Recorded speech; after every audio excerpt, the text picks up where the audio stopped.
Muito boa noite, bem-vindos ao Política no Feminino. Hoje é sexta-feira, cá estamos a marcar presença em mais uma edição deste programa que, aliás, já é característico na grelha da televisão pública de Angola. Passo a apresentar o painel desta semana, que é formado pela Tânia de Carvalho, boa noite. Boa noite. Maricel Capama, boa noite. Boa noite, Chiesa. Boa noite, colegas de painel. Navita Angolo, boa noite. Boa noite, Chiesa, caras colegas, telespectadores, bom ano para todos. Muito bem, boa noite, Susana. Boa noite, Chiesa. Boa noite, Angola. Então vamos começar com o primeiro assunto. Hoje aconteceu a cerimónia de cumprimentos de Ano Novo ao corpo diplomático pelo Presidente da República. João Lourenço defendeu o restabelecimento da paz no mundo, solução para o conflito israelo-palestiniano.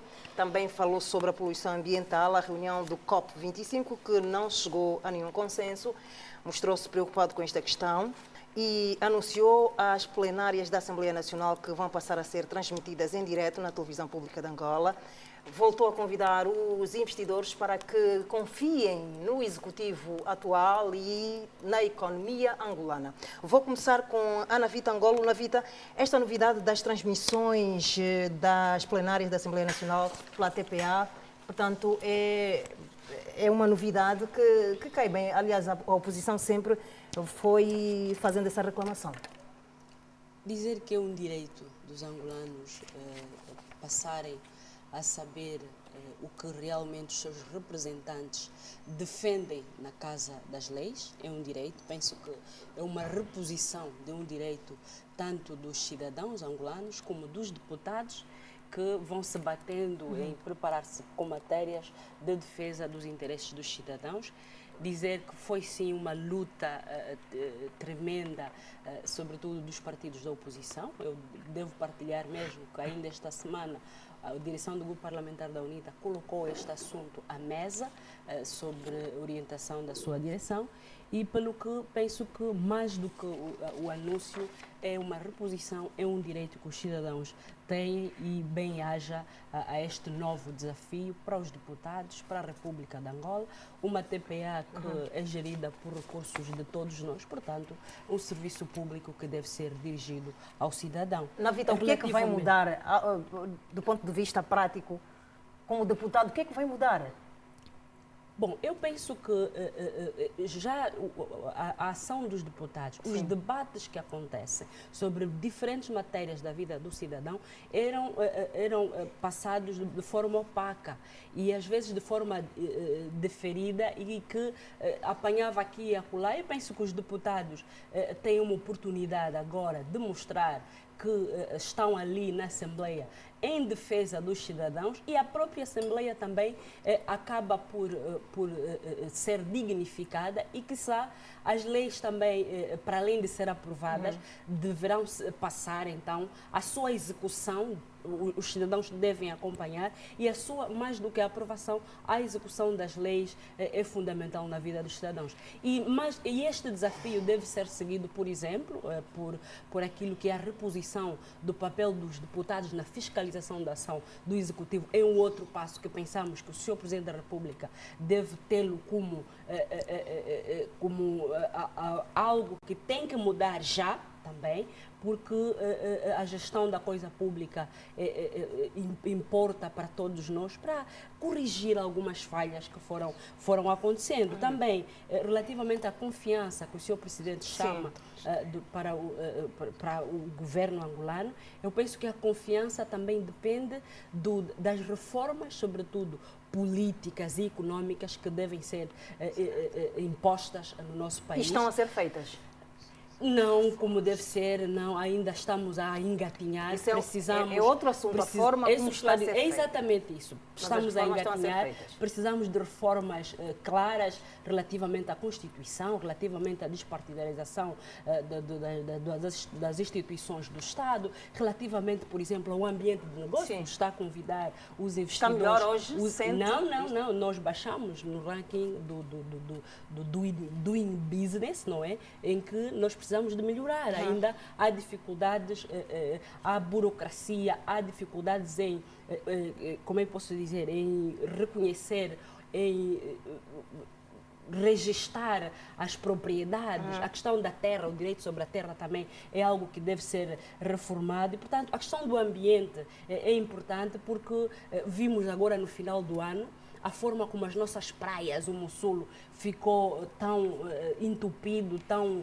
poluído, o que indica para já que precisamos até do começo, educação ambiental. Exatamente, é uma questão de consciência ambiental. Que está a faltar e Angola começa também o seu processo de industrialização no mundo global em que hoje a questão do ambiente é fundamental. Pensamos que devemos pegar este aspecto do ambiente de forma séria, investimentos sérios na educação, na prevenção e também naquilo, porque ambiente é também desenvolvimento Muito sustentável. bem. Navita, deixa-me ouvir a Susana. Susana, a questão das transmissões das sessões parlamentares pela TPA vai exigir mais dos próprios deputados também?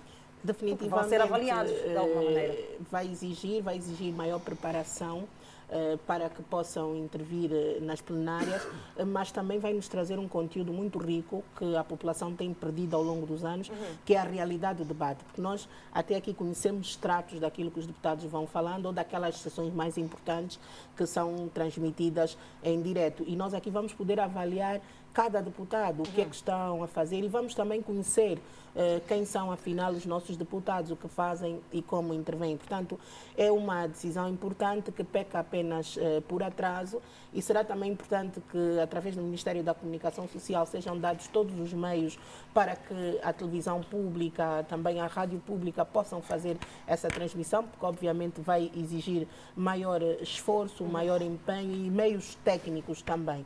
Seria também aqui importante, porque estamos a falar da Assembleia, que se revise também a questão da cobertura dos profissionais da comunicação social que continuam confinados ao que a gente chama um quarto, para poder gravar os conteúdos, etc. Portanto, muito limitada a cobertura, o que já levou alguns meses a uma intervenção um pouco mais forte por parte do Sindicato de Jornalistas. Uma questão também que eu acho importante quando estamos a falar das sessões da Assembleia Nacional é a questão do próprio discurso sobre o Estado da Nação que o Presidente da República apresenta anualmente. Portanto, aqui, porque começamos a falar das reformas, é necessário também começarmos a pensar na própria revisão da Constituição da República de Angola, que ainda tem muitas limitações no que toca à intervenção. Achas que é tempo oportuno para se mexer na Constituição?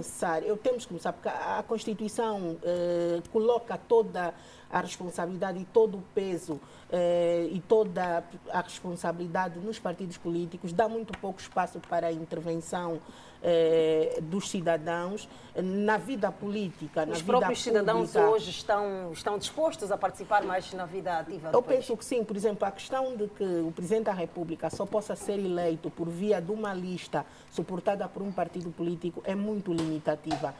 E nós já tivemos uma Constituição que, inclusive, permitia que candidatos independentes se pudessem manifestar. Essa é uma das formas supremas, principalmente na candidatura presidencial, que os cidadãos, os movimentos de cidadãos se podem apresentar. Mas eu gostaria de focar na questão também do próprio discurso sobre o Estado da Nação. Sim. Nós, em Angola, temos um discurso sobre o Estado da Nação em que o Presidente vai à Assembleia, diz o que quer, passa o seu conteúdo, mas ele não tem a oportunidade de ser questionado pelos deputados sobre o que ele está a apresentar. E nós, ao nível do mundo hoje, o momento da apresentação do discurso sobre o Estado da Nação é um momento também de discussão sobre a realidade do país, em que as pessoas os deputados podem questionar. Mesmo aqui na África do Sul, nós conseguimos ver um debate sobre o Estado da Nação muito interessante, que nós aqui ainda não temos. Portanto, está a sugerir inovação no são muito profundas.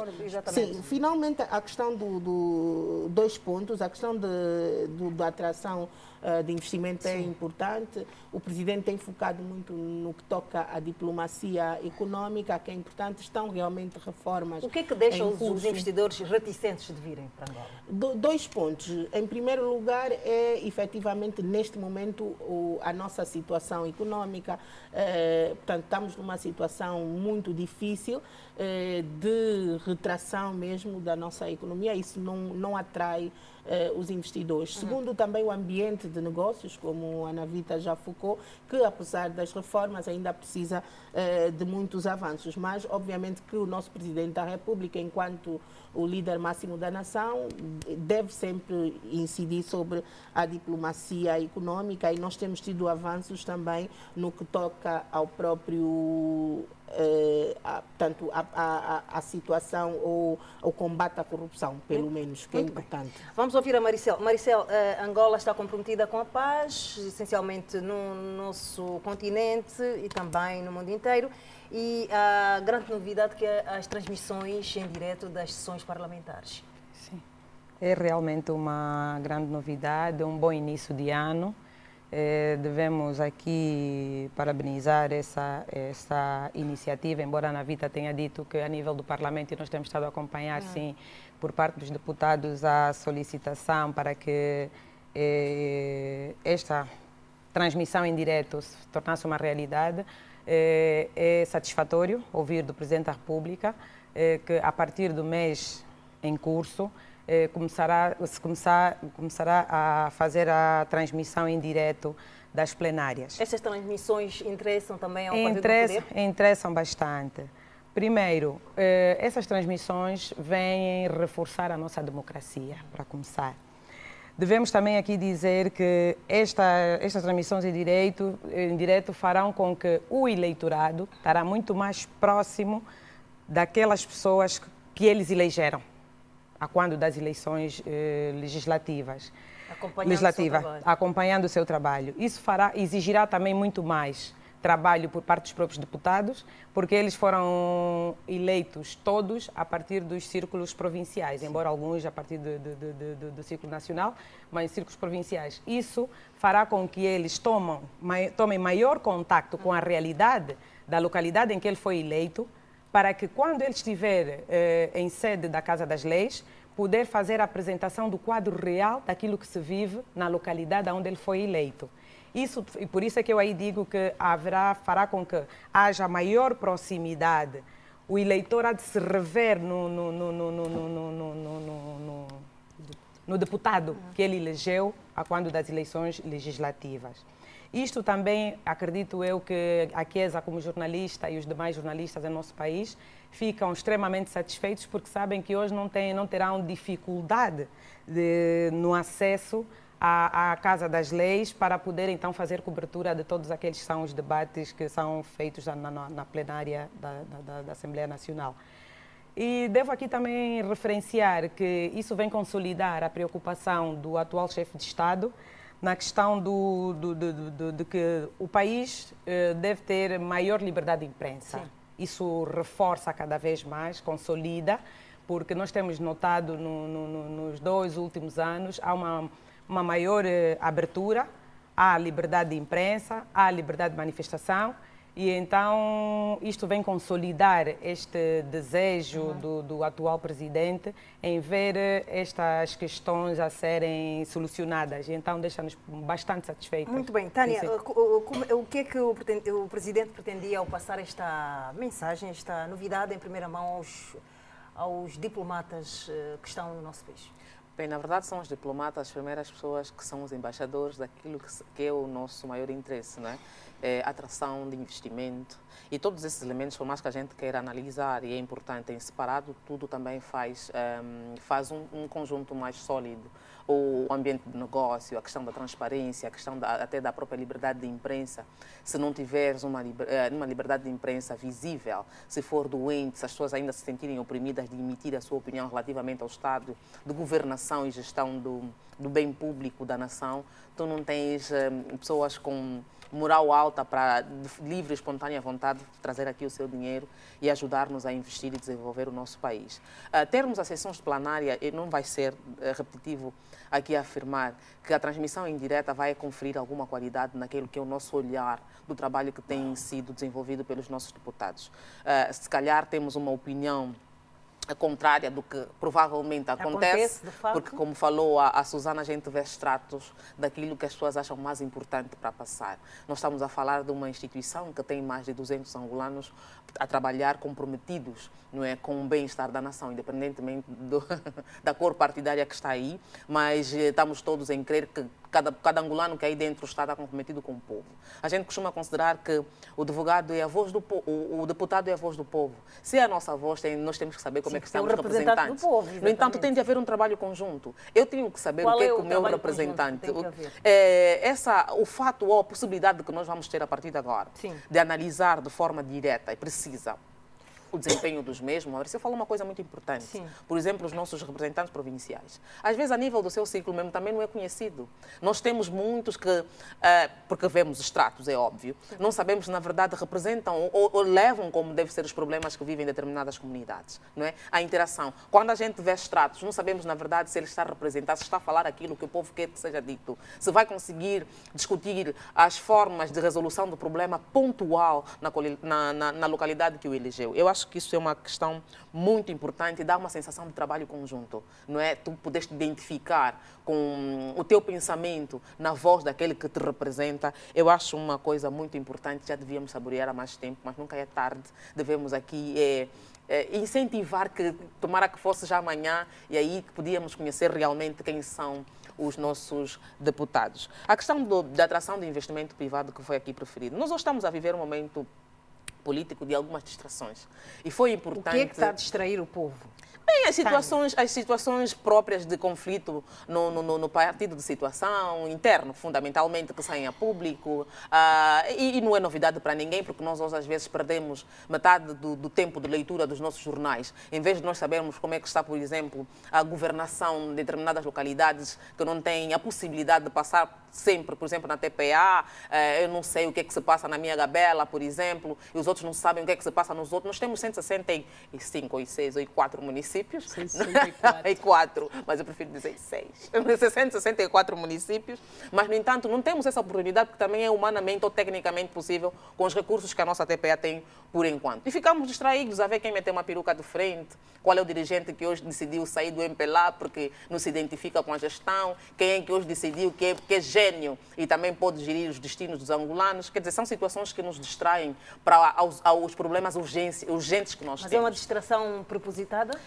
Em política é próprio. Esse carnaval, essa dinâmica, montam-se cenários para nos distrair. E eu acho que o nosso presidente foi assertivo com o pronunciamento que fez e tivemos a oportunidade de ouvir. Temos questões realmente importantes, dignas de ter a nossa atenção para serem discutidas para o nosso país. A questão ecológica. Aqui eu gostava também de arrolar, por exemplo, a questão do nosso conteúdo programático. Estamos a começar daqui a pouco o próximo ano letivo e já falamos aqui muito da questão do conteúdo que é dado aos nossos estudantes na disciplina de educação moral e cívica. Por exemplo, que tal pensarmos em implementar uma disciplina nova, assim como se pensa na possibilidade de implementarmos em determinadas classes a questão do empreendedorismo, falarmos da ecologia, da questão climática, a questão ambiental, porque isso, para além de cidadania, é mesmo salvaguarda da humanidade. Eu acho que nas escolas tem-se feito naquelas atividades de tempo livre, né? Atividades extracurriculares, mas eu acho que devia fazer parte mesmo das disciplinas da avaliativa. O Ministério do Ambiente está consciente disso?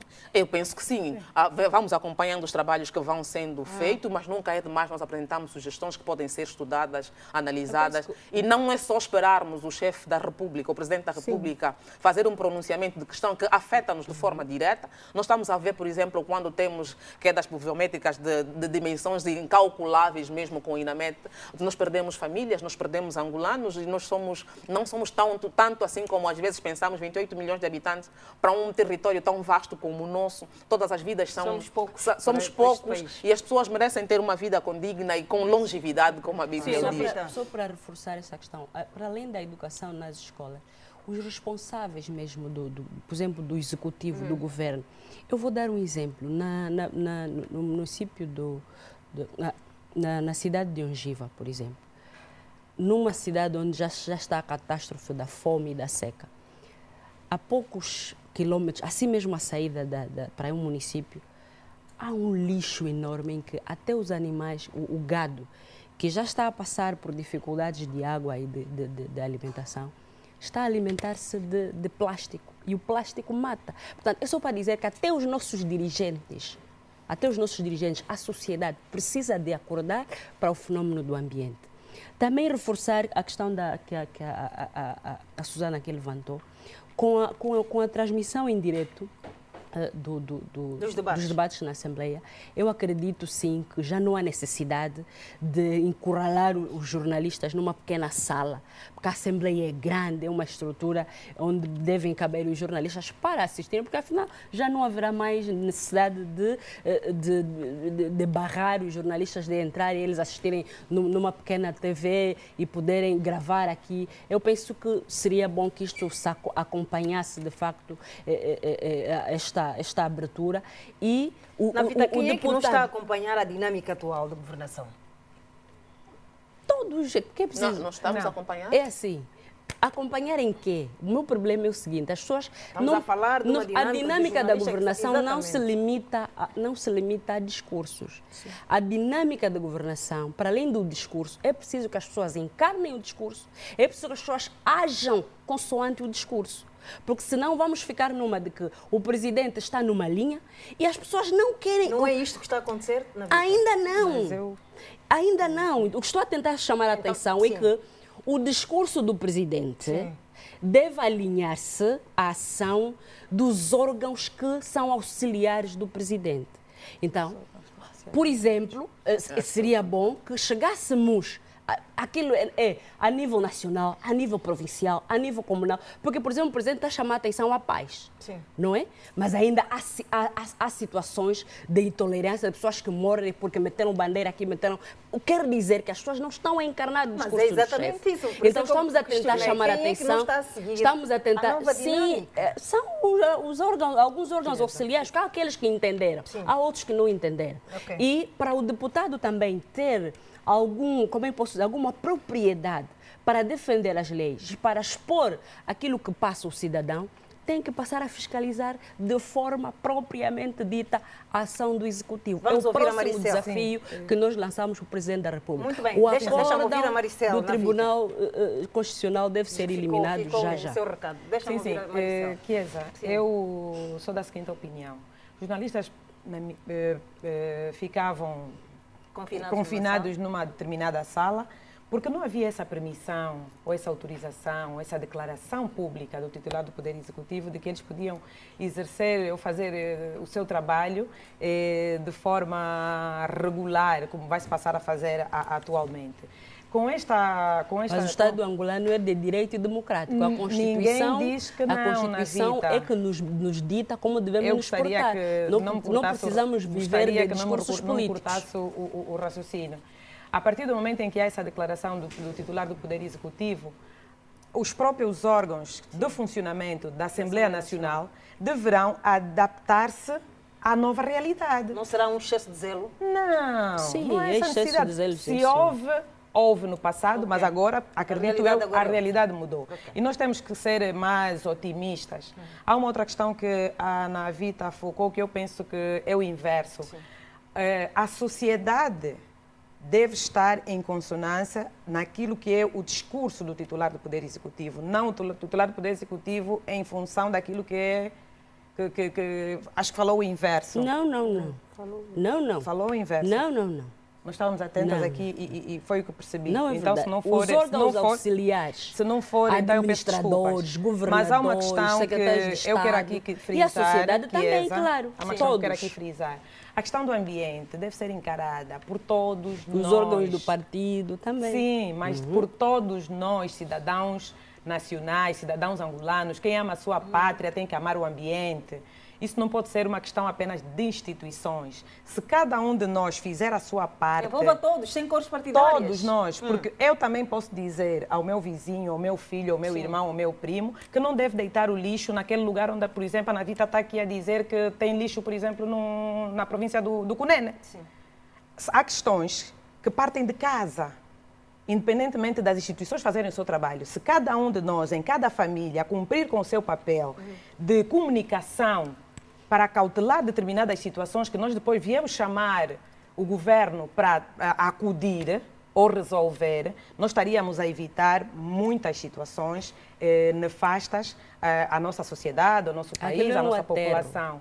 E então, não, isso é uma questão de aterro, hoje está a falar da questão do aterro, mas para além do aterro, os nossos familiares mesmo, muitas de nós senhoras, mandamos crianças deitar no lixo, que chegam nem conseguem colocar o lixo dentro do contentor e atiram no chão. Então eu digo que isso é um trabalho, isso é errado, é um trabalho conjunto, instituição e de toda a sociedade. Muito bem, vamos passar para o segundo. Sim, rapidamente, Susana, temos que passar para o outro jornalista, eu não posso aceitar o comentário da Marisol quando diz que a Assembleia, os responsáveis da Assembleia tinham que esperar um pronunciamento do Presidente da República. Nós temos uma Constituição que consagra o direito de informar e de ser informado há muito tempo. Portanto, o que nós temos, nós somos um Estado que se rege pela lei, portanto, o que tem que ser respeitado é a lei.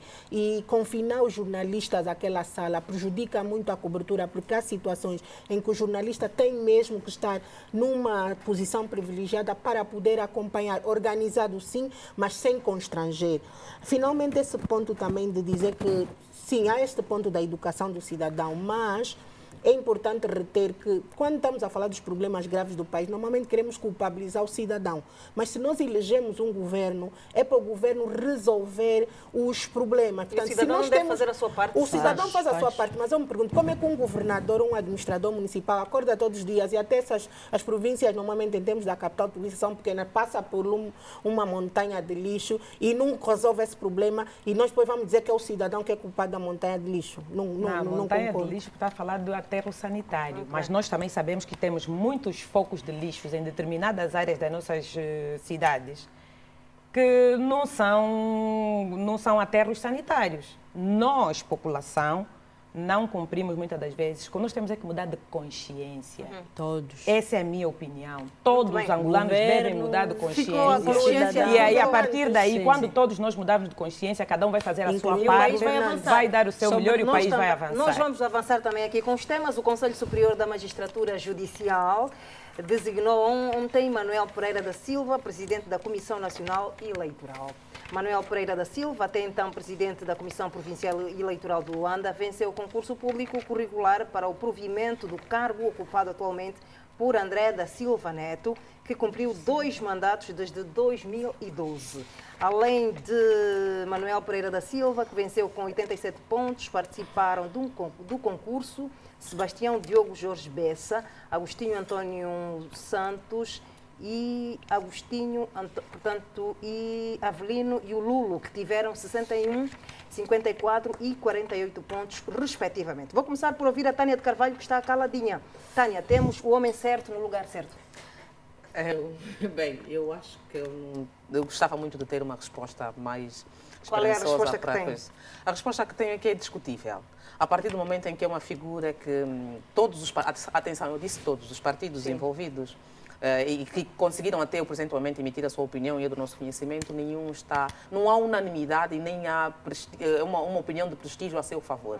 Quer seja mesmo no próprio MPLA, quer seja na UNITA e nos outros partidos, falamos aqui fundamentalmente da UNITA por ser o maior partido da oposição. Ouvimos também a opinião da Casa CE e não encontramos, eu particularmente não encontrei opiniões agradáveis, né? A partir do momento em que também não se esperava uma figura, eu acho que por ser alguém que vai desempenhar uma função tão importante para a manutenção da nossa democracia e delicada sobretudo, no momento em que nós vamos aí receber, daqui a pouco começar a executar na prática a questão que tem que ver com as autarquias e o próximo pleito também, eu acho que uma figura com neutralidade, com senso, com um respeito por parte do... Foi eleito. Exatamente. Eu agora não sei se o sistema de eleição foi viciado ou não, como por exemplo nós podemos acompanhar, por isso é que tivemos a desistência do outro candidato logo a princípio. Não sabemos se foi mas alguma coisa não está devidamente explicada aí. Pronto, eu acabei de dizer, uma figura contestada a todos os níveis. E eu queria fazer uma seguinte chamada de atenção. Qual é? Nós agora vamos abrir uma discussão que nos vai roubar algum tempo, que nos vai também roubar as nossas atenções. Qual é a discussão? Mas nós precisamos de encontrar uma figura de consenso, porque nós estamos a falar da nossa... Uma figura consensual é possível. É possível. Agora, não sei se com as coisas que se vai... quando a gente diz consenso, não é consenso a 100%. Sempre vai haver, nós estamos num sistema multipartidário. Exatamente. Sempre vai haver uma ou outra opinião não consensual. Mas quando a gente fala consenso, é o mínimo possível. Atenção, eu disse que não vi até agora nenhum pronunciamento a favor, nem do MPLA, nem da UNITA, nem da Casa CE. Isso não é, até é inédito. Atenção, é inédito. Mas o Mário Pinto da Andrade não falou, deu a sua opinião enquanto proponente, mas ouvi também, padrinho, sim senhora, essa é uma questão também que já neutraliza de certo modo a opinião. Se nós tivéssemos ouvido, por exemplo, mais 10, 5, 4 opiniões no próprio partido do MPLA que tivessem a apoiar, obviamente não estaríamos aqui a dizer o que a gente diz. Mas eu vou voltar no que estava a dizer, no cuidado que temos que ter com esse processo. Nós estamos em 2020, é esse ano que supostamente vamos ter então as eleições autárquicas e não podemos perder tempo com o que não é realmente importante. Atenção, esse processo esse processo é muito importante. Se não encontrarmos uma figura que reúna um mínimo de consenso, nós vamos perder mais alguns meses de discussão, de impugnação, de constituir um outro pleito, quer dizer, nós estamos a falar de perca de por aí mais 4 meses no mínimo. Estamos em janeiro, mais 4 meses, vamos nos aproximar a junho. Depois vamos ter um outro presidente que vai precisar de trabalhar para se afirmar, que vai constituir a sua equipa de trabalho, que vai ter que depois nomear os outros também representantes provinciais. Estamos a falar de quê? Mais 4 meses. Então, só vamos começar a trabalhar efetivamente para o processo autárquico outubro, novembro ou mesmo dezembro. Para não dizer que vamos já passar o processo para 2021, porque eu não posso assumir de peito aberto que as condições estão criadas para tal. Por que eu faço essa chamada de atenção aos partidos políticos? Vamos ser sellers, vamos ser pragmáticos e vamos olhar para as coisas para frente. É uma promessa eleitoral termos as eleições autárquicas esse ano, mas temos que todos colaborar para que seja efetivo. Para amanhã não apontarmos dedo, não, o partido da situação é culpado, criou as condições necessárias para tal, porque é um facto. E daqui a pouco nós vamos conseguir analisar essa questão como tal. Repito, a figura que vai cuidar dos destinos de um órgão tão importante como esse deve ter em consciência que está a assegurar a nossa democracia, está a assegurar a nossa estabilidade e a confiança do cidadão para o poder político. Muito bem, deixa-me ouvir, na vida, qual é o receio da oposição relativamente a esta figura que está à frente da CNE, que foi eleita? O primeiro receio sobre o Sr. Pereira da Silva é legal. Apesar dele ter formação judiciária, ele não exerceu o magistrado judicial. Não exerceu. E para ser presidente da CNE, nós já tivemos aquele caso da senhora Susana Inglês. A questão era esta. Não exerceu a magistratura judicial, para além do seu cunho, até independentemente do seu cunho partidário, isso não se deve levantar, mas a lei exige que ele devesse exercer a magistratura judicial. Não exerceu. Segundo caso, é mesmo de ética. O senhor Pereira da Silva é um dos arrolados no caso de desvios do governo provincial, no caso que implica também o general Higino Carneiro, de desvios do governo provincial para fins, por exemplo, de apoios eleitorais a certos partidos, partido no poder, por exemplo. Esses assuntos estão a ser levantados nos processos que estão ali a correr. Portanto, para uma pessoa, eu estou a dizer o seguinte: sim, há arrolamento de pessoas em certos processos que estão a ser levantados. Sim. E esses rolamentos são públicos. Independentemente daquilo que chamam, né? A questão, como é que é? A presunção, né? Da inocência, pelo menos, primeiro a questão de que ele não exerceu a magistratura judicial. Segundo, o nome dele estar ainda a pairar por ali, isso não dá também garantia, não dá dignidade, não dá ética a um processo, não é? Que se quer, porque a CNE é um organismo tão sério do Estado que, se for levado de forma leviana, nós nunca mais teremos processos sérios, credíveis, lisos.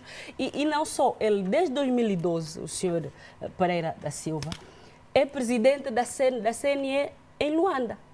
E, em termos de organização, das pessoas que acompanham o processo organizacional eleitoral, o processo eleitoral em Luanda foi um dos mais organizados, sobretudo até em 2017. Nem credenciamento de delegados. Portanto, ele não dá, não tem, quer dizer, não dá provas de que é possível confiar numa pessoa dessas. Navita, como é que ele chegou Para nós, pensamos que não implica se ele é partidário disso, mas pensamos que, mesmo que seja o sistema que temos em Angola, ainda há muita partidação das instituições, encontrem pessoas idôneas, encontrem pessoas que não estejam ligadas em certos processos que ainda não foram terminados. Deve ter, na sua ótica, um presidente da CNE? Primeiro, deve ser uma pessoa que garanta a imparcialidade, deve ser uma pessoa que garanta um processo liso, confiável, um processo transparente. Aliás, a própria CNE hoje, o formato já se levanta. Nós precisamos de fortalecer o processo democrático e ter instituições como a CNE, com pessoas idôneas, não é? Que garantam processos lisos em que quem ganhar, ganhou de verdade, quem perder sabe que perdeu, e não andarmos nesses processos em que alguns têm lá atores que depois trocam tudo, os resultados depois ninguém sabe onde saíram. Portanto, o senhor Pereira, eu penso que o MPLA tem mais pessoas que pode indicar para esse valor, para essa instituição tão séria, porque... Mas concorreu. Esses concursos também nem sempre são lisos, são transparentes. O processo também, pelo que se vê, se lê, foi eivado de muitas irregularidades, pelo que é preciso que se tome a peito e talvez, sobretudo a questão legal, de que ele não exerceu magistratura judicial. Pela legalidade, este processo deve ser anulado. Maricela, o PRS diz que por outra deveria pessoa ser com consultado idoneidade sobre suficiente. determinado candidato se reúne ou não consenso para presidir a CNE. Faz algum sentido esta reclamação do PRS? Eu penso que não. Penso que não, Chiesa, que não faz sentido esta reclamação do PRS. Até porque nós sabemos que é quase que histórico em África. Nós nunca acreditamos nem aceitamos nos processos liderados pelos partidos no poder. Em África, isso é algo quase que normal. Não devia, mas é. Eu não vejo o porquê de hoje, depois dos resultados eleitorais serem divulgados, a oposição, os partidos da oposição, levantarem questões à volta do candidato eleito, porque este processo, que nós estamos porque este processo, a abertura deste processo foi a 6 de março de 2019. Quer dizer que nós estamos há quase um ano em que nós tomamos contacto com a lista de candidatos a concorrer. Será que nós negligenciamos a possibilidade deste candidato vencer as eleições? A menos que assim seja. Por quê? Porque a relação nominal dos candidatos foi pública. A abertura do concurso a 6 de março de 2019. Estamos há quase um ano, quer dizer, todos nós tomamos contato com esses nomes. O porquê que na altura em que ele aparece como candidato, os partidos da oposição não levantaram a questão de que era um candidato elegível para esse concurso? Não, deixamos passar. Fim do resultado divulgado. Estamos nós agora aqui a dizer que não, este não pode porque tem isto ou tem aquilo. Chiesa, eu acredito que qualquer um outro candidato que não fosse vindo ou proveniente de um partido político que não fosse da oposição, nunca haverá consenso. Não acredito que haverá consenso. Figuras, não acredito que haverá consenso na vida. Vamos acreditar, vamos ser realistas. Tivemos um processo em que Suzana Inglês deixou, veio um outro que exerceu legalmente, entrou. Tudo bem, mas mesmo assim, mesmo assim a oposição, havia o Raul Araújo, a Navita que falou, também saiu por questões legais, ele Navita falou e haviam questões que ele também não podia concorrer. Navita, okay? Navita, não devemos chorar pelo leite derramado. Eu estou a dizer, então, quase um ano, estamos em janeiro, fevereiro ou março. Então, por que a oposição, Navita, por que a oposição não formaliza a queixa junto dos órgãos da Procuradoria-Geral da República? É mais fácil do que, em vez de nós estarmos a especular, a levantar questões. Hoje as instituições estão aí, estão a funcionar. Já se fez. É mais fácil nós fazermos uma formalizar esta queixa junto da PGR.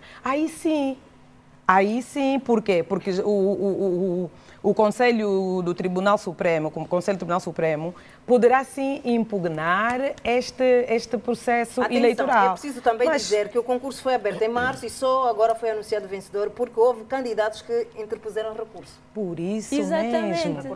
Por isso mesmo é que eu estou a dizer. Então, houve tempo suficiente da oposição reclamar. Já reclamamos, alguém que até saiu do processo, o que estou a dizer? Sim, Raul Araújo. Sim, eu também sabemos disso, mas na vida. As pessoas que estavam no processo puseram até, reclamaram das irregularidades deste processo. Para além disso, não exerceu magistratura judicial. Pronto, é legal. O Conselho Superior da Magistratura, o Conselho Superior, da Magistratura só tem juízes do MPLA. Não estamos aqui a falar muito da partidarização das instituições. Se nós formos às nossas instituições do Estado, vamos encontrar apenas quadros apenas de um partido político? Não. Vamos ao Ministério da Saúde. Vamos encontrar muitos quadros de vários partidos políticos. Em qualquer uma outra instituição, até dentro do... Não é o debate, mas tu levantaste essa questão aqui na mesa. Não exerceu na vida, a questão de não exercer,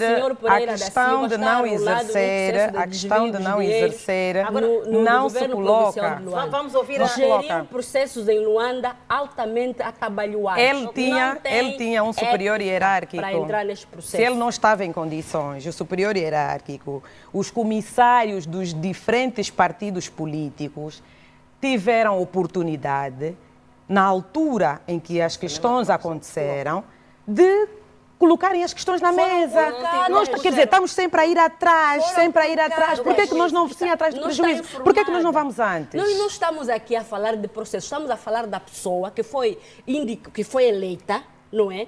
Para um cargo que vai tomar posse e que pela lei não pode tomar posse. Esse processo tem que ser anulado. Porque não exerceu uma que é uma condição sine qua non para exercer esse cargo. E, para além disso, o nome dele está num processo arrolado de corrupção, de peculato. Vita, isso já não tem integridade. A cena é séria. Estamos a partir para as eleições autárquicas.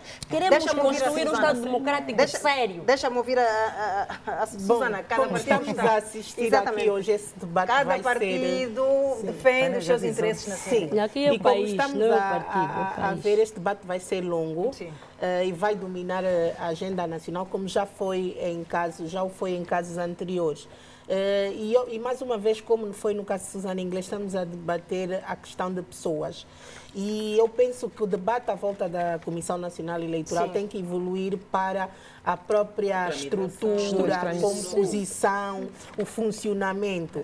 Já é tempo de pensarmos numa reformulação deste órgão, porque, e como referiu a Marisol, normalmente tem havido contestação de resultados eleitorais em África, etc. E já falamos no programa anterior, porque há desconfiança em relação ao processo. E quando já aparecem vários partidos, no caso da oposição, a reclamarem de confiança sobre este ponto, que é a indicação da pessoa que vai liderar a Comissão Nacional Eleitoral, já partimos com desconfiança. Como é que vai ser depois ao longo do processo? Porque eu acredito que, como o país, também já estamos cansados de contestação de resultados, etc. Nós realmente queremos partir para um processo em que haja mais confiança. E a confiança constrói-se exatamente com a confiança na forma como funciona a Comissão Nacional Eleitoral. E a Comissão Nacional Eleitoral também é dos órgãos que, a nível do país, está refém dos partidos políticos, porque a indicação são os comissários dos partidos políticos. Depois, quem compõe a maioria são, desde a Comissão Nacional até a Comissão Provincial, as comissões municipais. É uma forma também da acomodação, às vezes, dos membros dos partidos políticos. E o ideal para... Sim, o ideal para a África, o ideal para Angola seria uma Comissão Nacional Eleitoral independente, em que os seus principais membros fossem pessoas de idoneidade reconhecida na sociedade e que fossem integrar também técnicos, por exemplo, engenheiros informáticos, especialistas de áreas que concorrem, esses por concurso público, que concorrem para o sucesso do processo eleitoral. Teríamos muitos candidatos? E depois teríamos definitivamente. Depois poderiam vir, então, os partidos políticos para indicarem membros aos vários níveis, mas como funcionam nas comissões, nos conselhos de administração de empresa, como não executivos, entre aspas, para acompanharem. E então ali teríamos uma comissão nacional independente, porque quando, por exemplo, há figuras aqui ao nível do país que têm idoneidade ao nível da sociedade civil, ao nível da sua carreira, que se fossem presidentes e anunciassem o resultado, havia confiança, mesmo dos partidos da oposição. Não seria necessário beber muita água, não. O problema está exatamente na desconfiança na forma como o processo é constituído. Por exemplo, que é sempre polêmica à volta da CNE? É exatamente isso, porque não há confiança no processo, não há confiança nas pessoas que dirigem. Mas as pessoas partem já com desconfiança? Mas as circunstâncias é que fazem com que uma questão que é importante, que a Navita levanta aqui, eu penso que a idoneidade, portanto, qualquer pessoa, há certas funções públicas que requerem, demandam idoneidade, respeito. Há pessoas, por exemplo, a Tânia usou, quando perguntava sobre consenso, ela falava que podia não ser uma pessoa de consenso, mas uma pessoa que fosse respeitada. Eu concordo. Portanto, é preciso que essa pessoa, e ao nível da UNITA, do MPLA, do PRS, há pessoas que a gente respeita. Civil, igreja. Da sociedade civil que a gente respeita. Então, quando a partida já é uma pessoa que possa levantar essas questões, logicamente não nos permite. Por exemplo, esse debate também vai-se, por exemplo, para a entidade reguladora da comunicação social, a forma como é composta é por força dos partidos políticos. E é preciso que o partido político governa, os partidos políticos da oposição libertem o país, libertem as instituições que estão altamente Mas eu gostava que realçasse mesmo essa questão. Não, quando falamos da reforma do Estado, é mesmo isso, despartidarizar as instituições. Criar instituições idôneas. Despartidarizar as instituições, às vezes nós colocamos só em MPLA. Na ERCA não está apenas o MPLA. Não, mas é importante que o cidadão lá em casa saiba. É apenas o partido da situação. Mas é importante que o cidadão lá em casa saiba e tenha consciência disso. Quando a gente fala de despartidarizar, é tirar, é torná-la neutra. E nós temos que olhar apenas para um partido. Mais confiança. Para que essa cultura desce. Não é? As pessoas, às vezes, para serem indicadas, às vezes, só para administrador do bairro. Sim, diretor da escola. Tem que ser do partido A, B ou C, não precisa. As pessoas que são apartidárias. As comissões de moradores estão assim. E depois mas eu repito que este problema é da África. Estamos aqui nós agora a dizer que devíamos ter uma CNE independente. Nós acompanhamos o caso da Namíbia. As eleições gerais, é possível sim, mas as eleições legislativas agora na Namíbia, o voto foi eletrônico, a CNE é independente.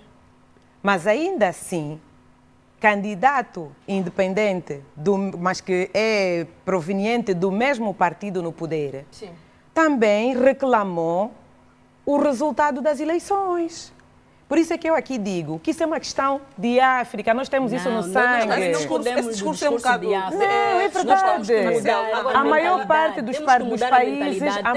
Temos que mudar os métodos. Mudar a mentalidade. Mudar a mentalidade na vida. Mudar a mentalidade. Nós vamos dizer, vamos mudar. Que a gente até não se orgulha. Concordamos. E pegar e dizer é da África. Não. É mentalidade. E, aliás, não é mecanismo de defesa. Eu dei a título de exemplo. Dei a título de exemplo. Voto eletrônico, CNE independente, mas mesmo assim houve reclamação dos resultados eleitorais. Agora, o que nós temos que acontecer o que nós temos que fazer, na minha opinião, temos que ser realistas conosco próprios. Temos que ser realistas com nós próprios. Mas ser realista é aceitar que um problema desse é da África e ponto final. Não é por ali. Eu não estou a falar agora da figura em causa. É uma figura, eu até expliquei, expliquei sim, bem a minha questão no concerne a esta figura. E ficou claro. E ficou claro. Exatamente. Vamos ter Temos que evoluir. Ficou claro. Temos que evoluir. Reformar a CNE é importante. Quando Concordo voltarmos, vamos falar plenamente. sobre a detenção do administrador municipal de Benguela. Até já.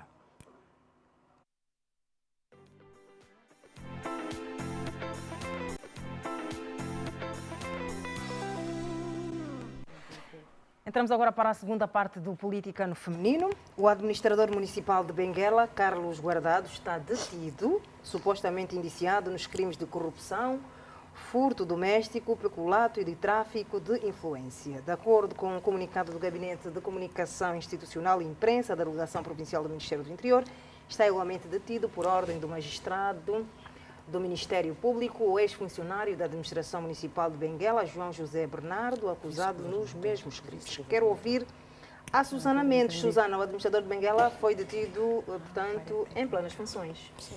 Sim, É novidade para nós. Realmente, normalmente nos processos que temos tido são pessoas que exerceram funções no passado e que estão a ser responsabilizadas por aquilo que fizeram. Neste caso, tanto estava ainda em funções e e é detido para responder pelos crimes nos quais é acusado. Penso que é também a senda daquilo que O que é que mais lhe chama a atenção neste caso? Penso que é o facto, portanto, primeiro, por ser em Benguela, que é uma cidade, é uma das principais províncias do país e é uma província também onde tem uma sociedade civil muito ativa e que questiona muito. Portanto, não é muito novidade ser em Benguela, porque, aliás, já tivemos também aquele caso do Jardim Milionário, etc. Normalmente os casos em Benguela acabam sempre por vir ao de cima e é uma sociedade civil muito exigente e onde também as autoridades têm estado empenhadas nesse facto. Para mim é a senda daquilo que vai acontecendo no país. A grande mensagem que passa é que hoje em dia quem está a assumir funções deve fazê-lo tendo em conta que portanto, o combate à corrupção é uma realidade. Sim. As autoridades, a Procuradoria-Geral da República e outras instituições de direito estão muito atentas, estão no encalço das situações. Portanto, quem vai assumir funções não é para ir ao pote, ou seja, ao pote público, para assambarcar aquilo que é do público, é para fazer o seu trabalho, ter o seu salário, ter os benefícios que muita gente também gostaria de ter enquanto dirigente público e ficar por aí, não aproveitar-se dos fundos públicos. Eu penso que a grande mensagem que passa com este e outros processos é essa. Tem que haver responsabilidade, porque, aliás, no passado era assim, as pessoas cometiam os crimes, assambarcavam os fundos públicos e não eram responsabilizadas. E hoje, quem assim o faz, corre este risco, o faz por sua conta e risco. Tânia, portanto, a quantidade de agentes públicos que continuam a cometer atos e práticas irregulares no exercício das suas funções é preocupante? É preocupante. Repito aqui e sempre vamos dizer, nós temos que, como falou no primeiro tema a Ana Vita, nós temos que nos alinhar aos ideais que foram traçados pelo Presidente da República. Quando apresentam-nos como bandeira, luta contra a corrupção, branqueamento de capitais, peculato e tudo mais. E nós temos as pessoas que são até presidencialmente nomeadas a envolverem-se nesse escândalo. Ele não pode esperar diferente, senão cadeia. E que não se diga que cadeia é a medida extrema, porque ainda tem outras, não sei o que, como a lei prevê para os que podem pagar, porque a lei também é comerciante. Não, nesses casos não é cadeia mesmo, é cadeia.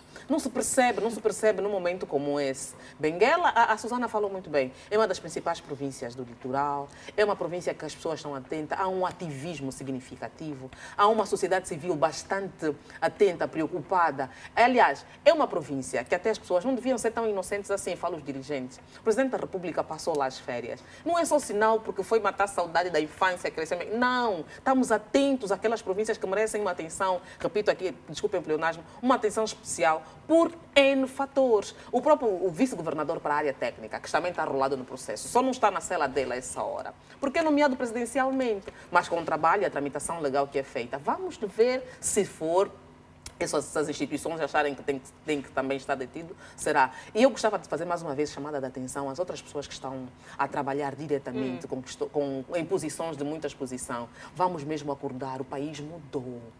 E essa mudança não é só no papel, não é só no discurso, deve ser na prática. Nós não vamos voltar a ter administradores até comunais a serem já empresários de verdade internacionais que querem já comprar grandes prédios no Dubai. Acabou mesmo. Cada um fez no tempo dele. Uns vão pagar para a cadeia, mas nós queremos uma Angola melhor. E essa moralização da sociedade não pode ser só falácia para ir na escola enganar as crianças, não. Começa mesmo nos adultos. Sim, começa nos adultos dirigentes. E é uma vergonha. É uma vergonha as pessoas implicadas nesse processo. Não só por serem dirigentes altos níveis, mas por serem também membros do partido da governação. O partido que foi eleito porque apresentou um programa contra a corrupção. O partido MPLA, que já está fragilizado como está, e os seus membros não querem estar, alguns, não querem estar alinhados ao discurso que nos fez eleger o tal partido, né? Que nos faz chamar alguma atenção. É uma vergonha, não só para a nação, não só para a gestão pública atual, mas fundamentalmente para o próprio partido. Mas atenção, Tânia, são só indícios de crimes. Sim, mas está na cadeia, Minuá. Sim. Ninguém vai na cadeia por prisão preventiva. Prisão preventiva é uma situação extrema. E nós não estamos a fazer como algumas pessoas gostam de classificar julgamento público. Sim. Mas é uma situação grave, é uma situação preocupante. Tu tens às 7 da manhã as notícias a passarem, o discurso do Presidente da República, a falar das dificuldades do país, dos esforços que se faz e da necessidade de todos estarmos alinhados na luta contra a corrupção, porque nós atingimos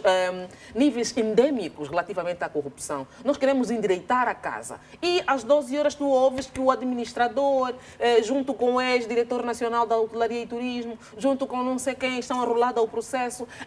Pessoas de renome que também têm senhoras envolvidas nesse processo, para nossa vergonha aqui no painel, também tem senhoras envolvidas, senhoras que foram estrelas. Ter outro procedimento, outra forma É obriga as pessoas, não vamos generalizar por género, as pessoas, mas eu quando falo a vergonha para as mulheres, porque somos nós que volta e meia e fazemos a nossa luta, estamos a reclamar pelas oportunidades, pela equidade na distribuição das coisas, nas oportunidades de gerir de forma competente, de forma comprometida com o desenvolvimento do país. E acaba sendo, por sermos mulheres, obviamente, mais vergonhoso termos mulheres, porque a mulher é mãe, é gestora, é cuidadora, é supostamente a salvaguarda da moral das famílias, não pode estar diretamente envolvida em escândalos como esse. Maricel, estamos aqui claramente diante de uma situação em que há separação de poderes. Claramente. Eu aqui nesta sala penso que em 2 ou 3 momentos em que falamos das questões da corrupção, afirmei aqui que é evidente que neste momento nós sentimos as instituições a funcionar. As instituições a funcionar. É administrador municipal, sim, mas não lhe dá o direito de fazer o que bem quer e bem entende com o erário público. Até bem dito, erário público. Ele é um servidor público, então não tem que se servir a si. Embora exista o princípio da presunção de inocência, nós vamos aqui aproveitar e apelar mais uma vez aos nossos cidadãos que respondem por cargos de direção e chefia aos vários níveis, que o combate à corrupção, como tem dito várias vezes desde a altura da campanha, enquanto candidato, na altura em que tomou posse e agora no decorrer das suas funções, desenvolvimento das suas funções. O titular do Poder Executivo tem dito que o combate à corrupção não é apenas uma fachada, é mesmo uma realidade. Há separação de poderes, sim senhora. Não é o Presidente da República que está a dizer que tem que, mas está a deixar as instituições funcionarem com a sua normalidade. Motivo pelo qual nós hoje vemos por vários cantos do país dirigentes, como eu disse, a vários níveis, a serem presos de forma preventiva, uns até já com alguns administradores municipais já com pena, sim, já condenados por questões de peculato, de corrupção.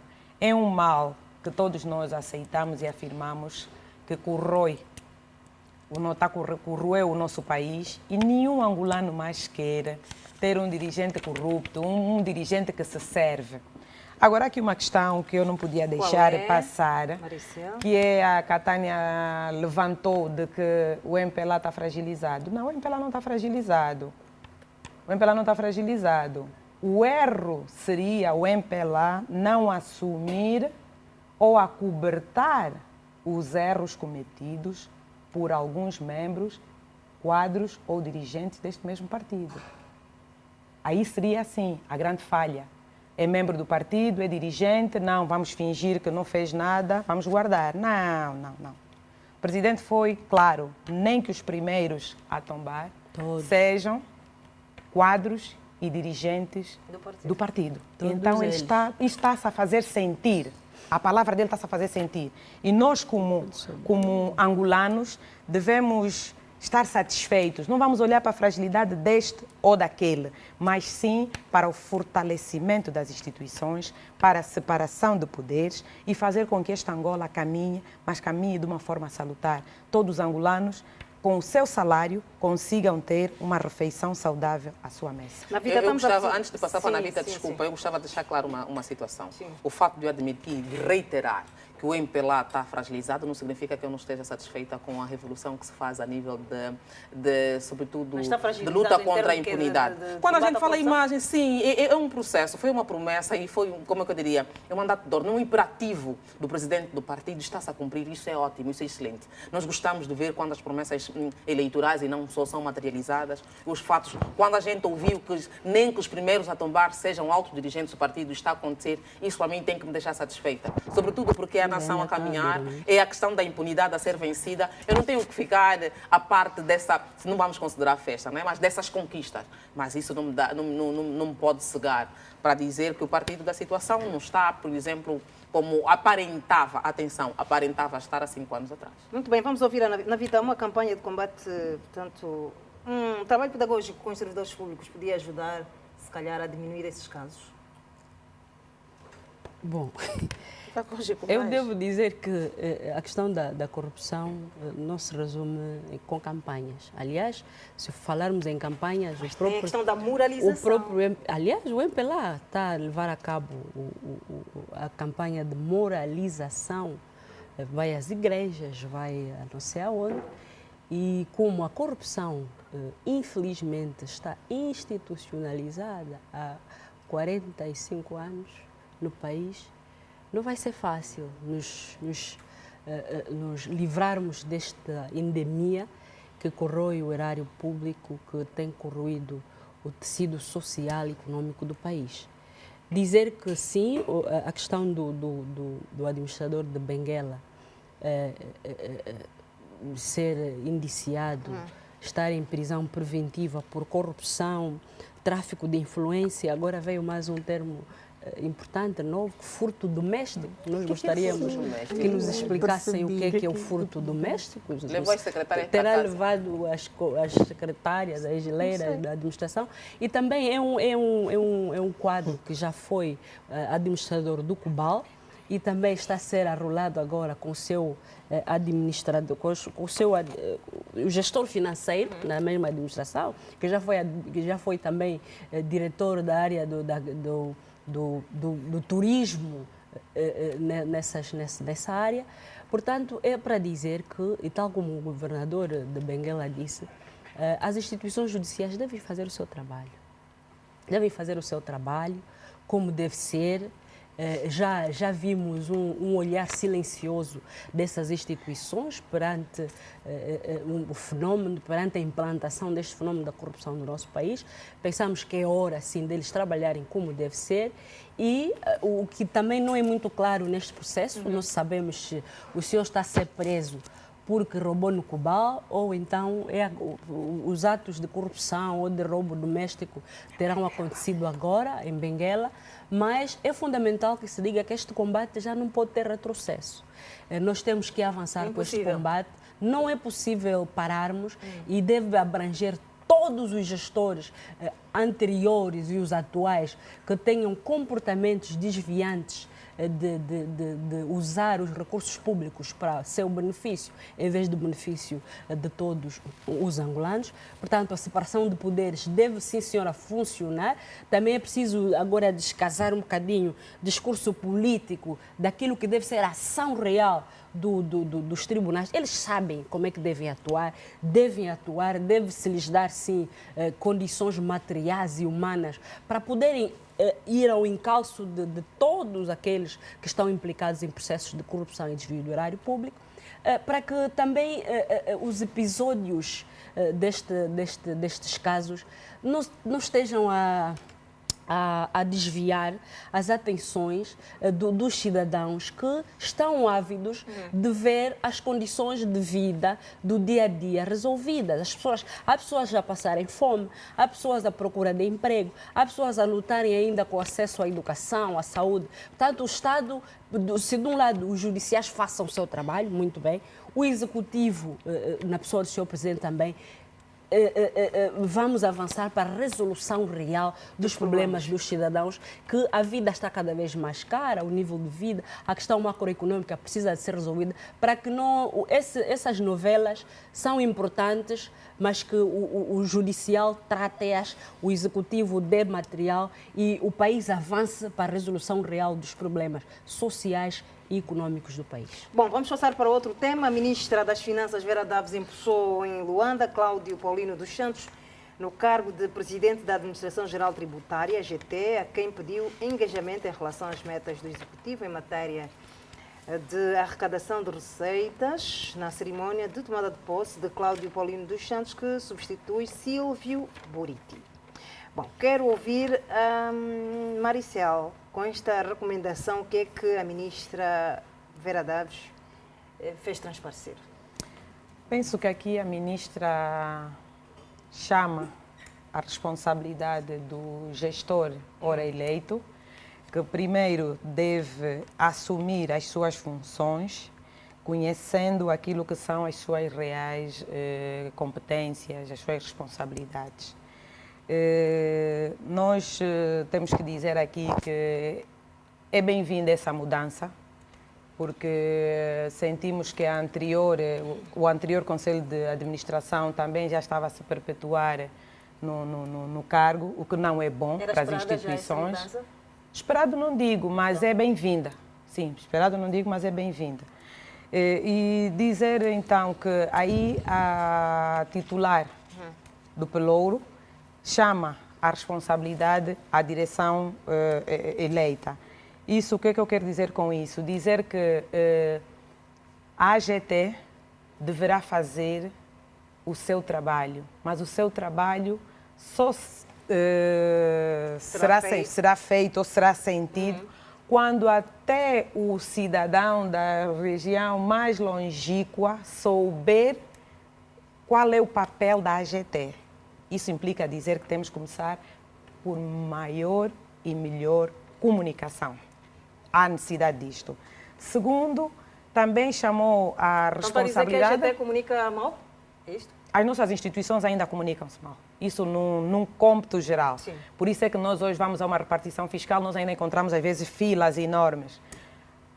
A pessoa que está aí sentada para dar informações, muitas das vezes nem está atento ou utente, mas sim a cuidar dos seus afazeres, olhar para o telefone. Quer dizer, quando digo não apenas por estes gestos, maus gestos, mas mesmo dar uma informação clara, uma informação certa ao cidadão. Nós precisamos disso. O cidadão precisa de saber o que é a AGT, qual é o papel da AGT. Nós vamos em vários, não precisamos sair de Luanda, mesmo em Luanda, ainda se nós fazemos aqui um périto pela capital, muitas pessoas ainda têm dificuldade de saber qual é o real papel da AGT. Então, há necessidade de maior comunicação, há necessidade desta equipa alargar a base tributária e só vai alargar a base tributária comunicando. Vai alargar comunicando. E há uma outra questão que também... Com poucos contribuintes é possível Não é possível. Então, aí é que eu digo que há necessidade de comunicação. Quando as pessoas estiverem conscientes de qual é o papel, do que deve contribuir para o Estado, Sim. aí sim nós teremos a nossa base, a nossa base tributária alargada. Sim, sim. A outra questão que eu também quero aqui referir, nesta pequena chamada de atenção, naquilo que pude ver, a ministra também fez questão de mencionar a capacitação dos quadros, a melhoria de condições de trabalho das mesmas instituições. Há essa grande necessidade para que diminuamos a letargia, porque muitos dizem, não, nós não estamos a funcionar porque não tem sistema. Quer dizer, o grupo de 1.000 ou de 10.000 ou de 5.000 utentes que acorreram aos serviços hoje para fazer pagar os seus impostos, dobram no dia seguinte, dobram no terceiro dia, e aquele que diz, não, vou lá, vou aguentar uma fila enorme, então não vou pagar. E começamos ali com a nossa fuga ao fisco. Sim, sim. E então eu penso que essa chamada de atenção foi acertada, foi no momento certo. Tem que haver maior celeridade, tem que haver maior capacitação dos quadros, tem que haver condições de trabalho, de maneiras a que as instituições funcionem realmente, não é termos um horário de funcionamento das 8 às 15 ou 15h30, mas que na realidade as instituições funcionam 2, 3 horas. Em muitos locais nós ainda vivenciamos esse tipo de situações. É mau, mas nós podemos melhorar. E é bom a ministra, no momento de tomada de posse destes quadros ora eleitos, fazer essa chamada de atenção, lembrar a estes quadros que deverão dar o seu melhor para que a instituição cresça e da melhor maneira possível. Tânia, a AGT é uma empresa atrativa? É uma empresa atrativa. Nos últimos anos, pelo menos em termos de salários, é a empresa pública que os melhores salários paga. E se formos a fazer uma comparação... Já não é a Sonangol? Esquece um bocadinho a Sonangol. A Sonangol é uma empresa à parte. A Sonangol é um paraíso para determinadas situações. Estamos a falar de questões... Aqui, né? E se quisermos analisar a situação social do funcionário público, eu acho que os funcionários da AGT, sem medo de errar, não têm tanto a reclamar, por exemplo, como das outras repartições. Podiam estar melhor, sim senhora. Mas se estamos a fazer um grau comparativo com os que estão em outros setores, eu acho que não é bem assim. Realmente já era a altura, talvez, de termos uma nova direção. A AGT hoje é uma empresa muito importante para a economia nacional. É uma das maiores arrecadação de receitas para o próprio EGE. Agora, quando vamos falar da questão do alargamento da base tributária, temos que analisar isso com a situação social do próprio cidadão, que é o maior e o único contribuinte, não é? Então, temos que ver as duas questões. Eu não sei como é que são, às vezes, definidas as coisas, se olha realmente para a situação social daquele que também, futuramente, vai ser o beneficiário dos dividendos que aí vêm. E, falando nisso, eu gostava de chamar a atenção a uma ou outra questão. Tem de haver um bocadinho de mais... Eu acho que divulgação dos feitos a todos os níveis. Não precisamos ter todos acesso àqueles relatórios tensos e densos, com muitos números e codificados. São muito técnicos e bastante codificados. É uma linguagem que não é acessível para todos. Realmente, talvez é assim que se elaboram os relatórios. Mas nós temos que perceber o nível de literacia da nossa população e o direito de sermos informados, como falou e falou bem a Susana. Nós temos que informar, porque a partir do momento em que nós estamos a pagar novos impostos, nós precisamos saber quanto semestralmente tem sido divulgado realmente os dados a seu tempo. A AGT neste ano conseguiu arrecadar e depois saber aonde estes fundos foram alocados. Eu vou dar um exemplo claro. Por que o automobilista em Angola, não é só em Luanda, reclama e com bastante razão, sentimos-nos agastados? Os nossos carros, volta e meia, estão danificados porque nós temos mais buracos do que estradas, por exemplo. Não é? Mas pagamos pontualmente as nossas taxas de circulação. Também, em tempo oportuno, nós sabemos do quanto o governo conseguiu arrecadar com esta e aquela taxa. Mas nós precisamos saber aonde é que esses fundos são alocados. Se é para a manutenção das estradas existentes que estão em melhores situações, já se sabe também que o valor às vezes é irrisório para aquilo que é real, mas ainda assim nós queremos saber. Nós temos agora, desde outubro, por exemplo, o IVA.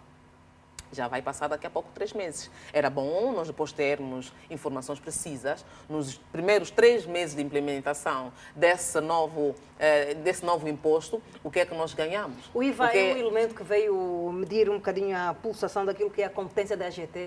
veio. A AGT tem muitos desafios. A AGT tem muitos desafios, precisa melhorar, precisa de uma atenção. Já está bem melhor. Nós tivemos aí uma instituição há alguns anos que não era essa que temos. Temos mais informação, nós temos mais acesso, mas como disse muito bem a ministra, precisamos melhorar. Os olhos agora já estão virados para eles, como eles também estão virados para os nossos bolsos. É uma forma de se arrecadar receitas para o próprio EGE, mas essas receitas têm que se fazer refletir na qualidade de vida do cidadão. Nós sabemos, por exemplo, que recentemente nós discutimos aqui a isenção de determinadas taxas para os fármacos. Sim. Mas nós vamos à farmácia e os fármacos estão a custar os olhos da cara. O que é feito com essas receitas relativamente à compensação deste elemento muito importante? Nós somos um país com uma taxa, por exemplo, do paludismo bem lá no teto. É a maior causa de morte. Mas tu vais comprar um antimalárico, desculpa, é um preço sem igual. Um frasco de xarope de Quartem, quase 10 mil kwanzas, e há farmácias que tu encontras a 10 mil kwanzas. É inadmissível para um país que se diz que os fármacos estão isentos de determinadas taxas. As consultas médicas. Estamos aqui a fazer comparação porque sabemos que é com esse dinheiro que se melhora esse sistema. Quem regula os preços das consultas médicas? Para entrar numa sala do médico já estamos a pagar mais de 20 mil kwanzas. Mais de 20 só para o médico te olhar. Depois, às vezes nem te toca. Às vezes olha rápido. Olha rápido, você está a dizer o que sente, está a apresentar o diagnóstico, nem te toca porque talvez nem tem luvas, nem olha para ti, é uma consulta mal feita, é só uma presença aí para te mandar fazer uma bateria de exames que fica com 2 salários teus. A saúde em Angola é um problema grave. A nossa saúde é muito cara para além de deficiente. Nós sabemos também dos processos e de toda a melhoria, mas eu gostava que nos próximos anos nós pudéssemos ter um relatório a nosso nível, porque nós somos todos contabilistas, e parem de nos enganar com aquelas tabelas que a gente não entende, isso é mesmo para nos distrair. Nós temos o direito de saber quanto é que nós conseguimos arrecadar por determinados impostos e aonde e como foram alocados. Seria bonito se nos primeiros 3 meses ou 6 meses de implementação do IVA, nós soubemos que conseguimos X e com esse X compramos mobiliário escolar para a escola Y, compramos fármacos e que nós pudéssemos comparar com as nossas faturas. Quem deve dar essa informação? De forma direta. Também, fundamentalmente, é eles que recebem o dinheiro, eles estão a contar. E isso é que se chama gestão participativa. Com esse tipo de gestão, nós não vamos precisar esperar que se mude o outro governo para nós saber que outros enriqueceram e o dinheiro deles nunca vai acabar. É dessa forma que andamos a ser enganados esses anos todos, porque não havia clareza na gestão da coisa pública, não havia explicações. E temos que parar com isso, temos que trabalhar juntos, temos que ajudar o próprio governo, cobrando, sugerindo medidas como essas. Na vida, a AGT ouve os seus parceiros sociais, que são os contribuintes? Está a tentar ouvir, mas tem que melhorar os mecanismos.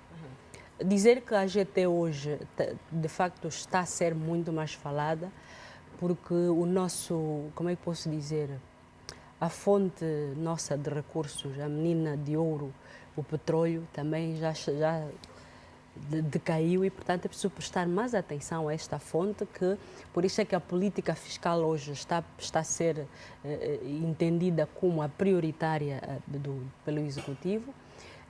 Porque pensamos que a AGT hoje é a principal fonte de financiamento do Orçamento Geral do Estado, através do Ministério das Finanças. E dizer que a AGT, a antiga alfândega, né? É mais ou menos como é que posso dizer? É como a Sonangol no setor financeiro. Portanto, a sua... Porque por arrecadar avultadas somas de valores, desde as fronteiras, dos setores, das importações, que gera mais ou menos aquilo que agora vai sustentar deve sustentar a nossa economia. Pelo que a nova administração, agora dirigida pelo jovem Paulino dos Santos, penso que tem desafios enormes. Exatamente, quais são os principais desafios? Eu penso que é preciso rever a questão da gestão da própria AGT. Nós estamos habituados em que alguns organismos da administração indireta do Estado, em que os diretores praticamente são, como é que posso dizer, têm um poder tal em que as decisões não são tomadas, por exemplo, por órgãos sociais. E é tipo monocrática, né? É uma gestão monocrática. É um primeiro desafio que nós colocamos a essa equipe jovem, que deve rever essa questão da gestão desta instituição tão importante. O outro aspecto que se deve olhar, pela importância, é a fiscalização da gestão deste organismo, porque também deve-se dizer que, tal como a Sonangol, ela foi fonte de enriquecimento, se calhar continua a ser, de muita gente por ali. Também, e, portanto, é exatamente isso. É preciso rever a sua gestão, a sua fiscalização, para que ela sirva exatamente o papel para o qual foi criada. Um outro aspecto importante, sabemos que a AGT está a reorganizar em termos da sua administração e da gestão tributária, mas nesta senda de escassez de recursos do Estado por parte de outros setores, o petrolífero que baixou um bocadinho e o não petrolífero que não dá quase nada, nós pensamos que no âmbito das reformas tributárias que estão a passos muito largos, é preciso não dissociar estas reformas daquilo que são as reformas estruturais da própria economia. Eu falo exatamente da política comercial, da política agrícola e ainda também falo da ligação do executivo com os seus parceiros, que são o setor empresarial, sim, o privado e o público, e também, claro, os contribuintes. É preciso mais comunicação.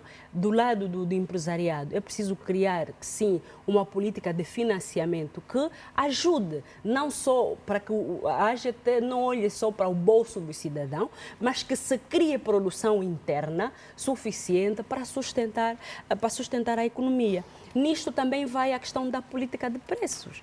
A Tânia disse aqui muito bem, em que, por causa da fiscalização que está a ser feita agora, por exemplo, é mais interna. Os órgãos fiscais, quem paga os órgãos fiscais da AGT? É a própria AGT. E depois, que prestação de contas, que informação vai prestar para que haja uma transparência na gestão da coisa pública? E na política de preços também, já disse bem, a produção nacional. Quando falarmos da produção nacional, vamos olhar, claro, para o trabalho. Estamos à busca, o IVA, agora vai haver mais um outro imposto que está-se a criar por ali, mas a política do trabalho, o emprego, por exemplo, o Ministério das Finanças, o Estado, tem que criar produção nacional, criação de empregos, porque só a criação de empregos cria renda para as famílias. E também, claro, ao criar renda para as famílias, cria o consumo. E nisto, na renda, consegue impostos. No consumo também consegue impostos. Quando a AGT só está virada para quer financiar e, por outro lado, o Executivo não cria outras medidas estruturais para poder ter o alargamento da base tributária, sinceramente falando, podemos incorrer depois em convulsões sociais que não interessam. Eu penso que a equipe tem um desafio importante, reformas tributárias sim, política fiscal para frente, mas reformas estruturais o Executivo deve fazer. Produção interna, emprego, consumo, rendimento condigno que corresponde ao trabalho que os cidadãos... Susana, a assessoria inglesa que teve a AGT conferiu qualidade ao serviço que é prestado pela... Penso que todas as assessorias a este nível, os ingleses têm uma boa fama neste capítulo. Eu penso que terão ajudado, embora obviamente temos refletido em torno do dinheiro que o país gasta em consultorias estrangeiras, o custo que isso tem e que na maior parte dos casos tem que ser pago em dólares. Tivemos conhecimento há alguns meses dos valores astronómicos, dos milhões que nós gastamos anualmente neste capítulo, e é preciso rever. Portanto, eu penso que em assessorias têm que ser aquelas necessárias, pontuais, e através das quais haja transmissão de know-how. Não temos essa informação. No caso aqui da AGT, se houve essa transmissão de conhecimento, é preciso que os angolanos depois se apropriem deste conhecimento para transmitirem. Agora, sobre a questão da AGT, já muito se falou... que a AGT Silvio Buriti deixa? para a Paulina Eu dos penso, Santos. Tânia, Sim, isso, obrigado. Eu queria mesmo falar sobre isso, estava à espera que a colega terminasse. Não terminou. Cláudio, Não terminou. Sim, não terminou, mas Sim, obrigado. mas Cláudio Paulino dos Santos tem um grande desafio. Buriti da Silva fez 2 mandatos e deixou uma AGT que nós até temos dificuldade de identificar a evolução, porque esperávamos melhor, mas realmente fez um trabalho bom. Fez um trabalho bom, nós temos uma AGT digna de algum orgulho. Nós temos um sistema... Sim, funciona, é funcional. Nós temos um sistema tributário hoje que dá para ver, dá para analisar. No entanto, esses resultados positivos que o Silvio deixa, vamos chamar assim pelo primeiro nome, tem de haver continuidade de melhoria. Sim. Cláudio Paulino dos Santos é jovem, muito jovem. Talvez por isso mereceu a confiança também da sua ministra, muito jovem. Não pode falhar. Está proibido Era de bom, falhar. está proibido. Era bom estes cargos também nós temos acesso à declaração de bens. Porque a AGT é uma agência, é Sim, uma instituição sim. que gere muito dinheiro. Se o Cláudio está a entrar E é com fonte Starlet, mesmo de ele que não saia com de Lexus, enriquecimento porque do- nós vamos ilícito. ver. Mas No depois tem entanto, direitos o a- facto... Não, pode ter direito, Não, pode mas ter ele direito. já desempenhou vários cargos. Sim, não, mas era acredito bom. que- Ele já foi Bom, mas diretor da área dos voltando, grandes Tânia, contribuintes. depois- Não, era só para Sim, fazer essa colação. só- Porque nós, os jovens, estamos a falhar com as oportunidades que a nova gestão nos está a dar. São muitos jovens que estão envolvidos em causas de peculato, desvios do bem público. Cláudio, Porque não é estamos bom. atentos. Mas porquê? Porque a juventude tem pressa? Não, mesmo na AGT, ela está a Mas dizer é a algo. herança que a gente Mesmo teve. na Ninguém, AGT. ninguém que diga que a juventude tem pressa. As nossas referências que digam o que andaram a fazer. Estamos a receber cartas mal feitas, estamos a ver gestores que entraram para as Forças Armadas com 12, 13 anos, que hoje deviam ser grandes generais de referência, mas todos larápios. Esses aqui que não são grandes referências, então que não culpem o jovem. O jovem tem que estar comprometido com o desenvolvimento do país, sim, com uma boa nação, mas não venham cá dizer que é só uma questão de mediatismo, é referência. Os mais velhos fizeram pior. Nós temos que Não, fazer melhor. Deixa-me ouvir. Sim, Assim, não vou- sim, sim, só, temos só que dar para a palavra concluir. à Suzana. A questão, já muito se falou sobre a AGT, eu vou manter novamente a questão do atendimento, o tipo de atendimento. É uma AGT que funciona, mas que os seus técnicos comunicam mal, não fazem um esforço de dar o melhor atendimento. Quando vamos às agências fiscais nos outros países, nós sentimos que estamos numa agência fiscal e sentimos que aquela agência fiscal tem urgência em arrecadar fundos. Aqui já aconteceu, e falo na própria pessoa, vamos à repartição fiscal, dizem que hoje não, você trouxe muitos papéis para um só dia, volta outro dia, mas eu estou com dinheiro e com os papéis e com os números de Mas contribuintes isto é que eu que quero falta pagar. de profissionalismo. Falta de é isto? profissionalismo e falta Fraca gestão dos processos. da responsabilidade. Portanto, as pessoas são empregos, tem um chefe daquela repartição que fica lá no seu gabinete, que é inacessível, e os Se os funcionários trabalhadores fossem, fazem de facto, aquilo... fiscalizados, Obviamente que não fiscalização acontece. do Os setor funcionários público é fazem aquilo que bem querem e que bem entendem. inspeção Depois, eu recentemente desloquei-me a uma província do país e eu fiquei surpreendida. Portanto, nós fomos trabalhar de manhã, cumprir com a nossa agenda. À hora do almoço, fomos a um restaurante para almoçar. Estavam lá uns senhores com uns passes, assim, numa mesa, muitos a comer e a beber. Ficamos assim, senhora, ok. Saímos, fomos trabalhar no às 19 voltamos. Os mesmos senhores estavam lá, continuavam a consumir. Até aquilo gerou-me curiosidade. Quem são esses senhores? São da repartição fiscal, que está aí é o delegado da repartição fiscal. Portanto, eu me pergunto, como é possível? Onde é que sai tanto dinheiro?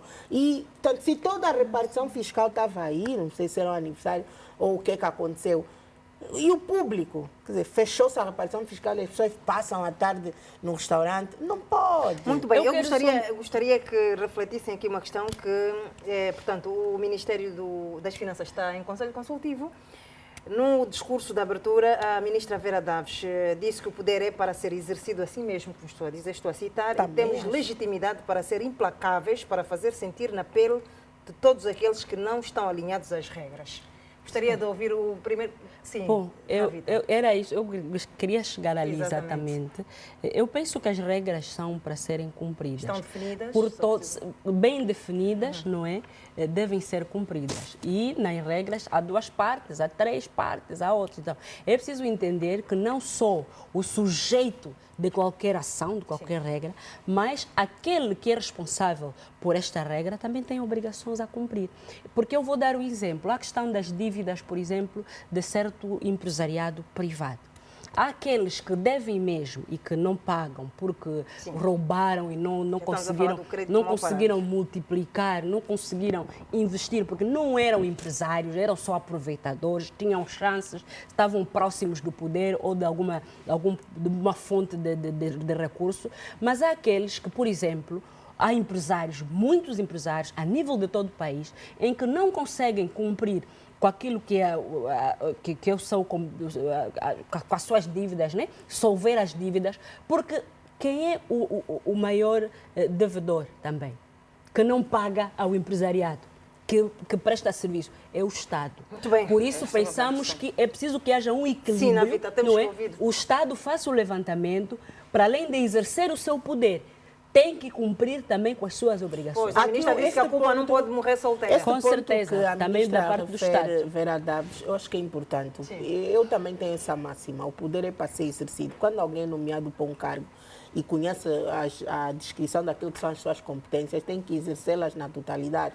E aqui, Vera Daves é jovem, mas já mostrou competência. E muitas das vezes, quando temos numa instituição um responsável mais jovem, tende-se às vezes a não acatar, não respeitar. Então, é óbvio, eu penso que ela deve, sim senhora, fazer cumprir essa máxima e eu penso que o Ministério das Finanças, até pelos processos que estamos aqui a assistir, em muitos momentos não foi gerido da melhor maneira.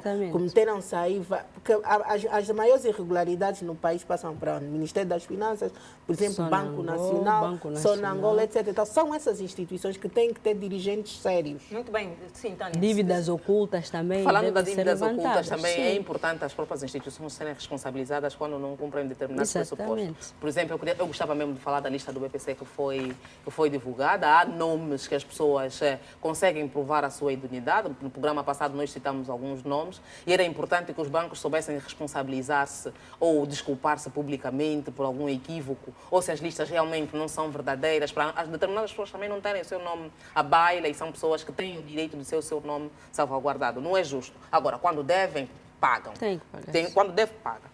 Muito bem. Maricel, quer comentar? Ou podemos passar para outro ponto? Não, eu vou fazer um pequeno comentário com relação a isso. Quanto ao crédito mal parado, a Cuba não pode morrer solteira, disse a ministra. A questão do crédito mal parado, do maior devedor é o Estado. Nós estamos constantemente a dizer que o maior devedor é o Estado. Mas aí vamos cair na questão corrupção. Por quê? Porque nós também acreditamos que existem muitas dívidas, ou se calhar a maior parte das dívidas são verdadeiras.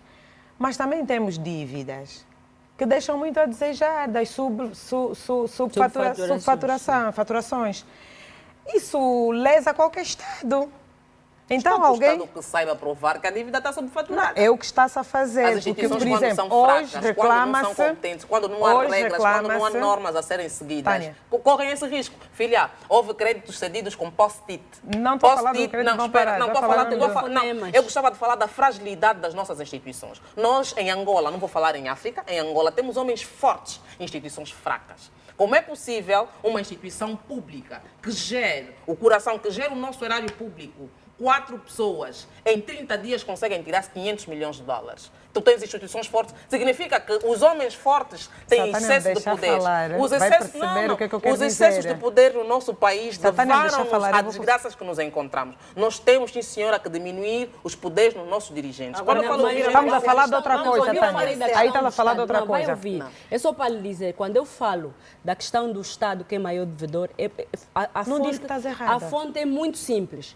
O Estado, durante muitos anos, mesmo com a exceção da Angola para a economia de mercado, é a que faz tudo. Muito bem, vamos ouvir a Maricel. Navita, eu não disse que estavas errada quando falaste do crédito mal parado. O que se coloca aqui é o seguinte, o que eu queria realçar aqui é, o Estado é o maior devedor, sim, mas o empresariado também tem que ser leal, tem que ser justo com o próprio Estado.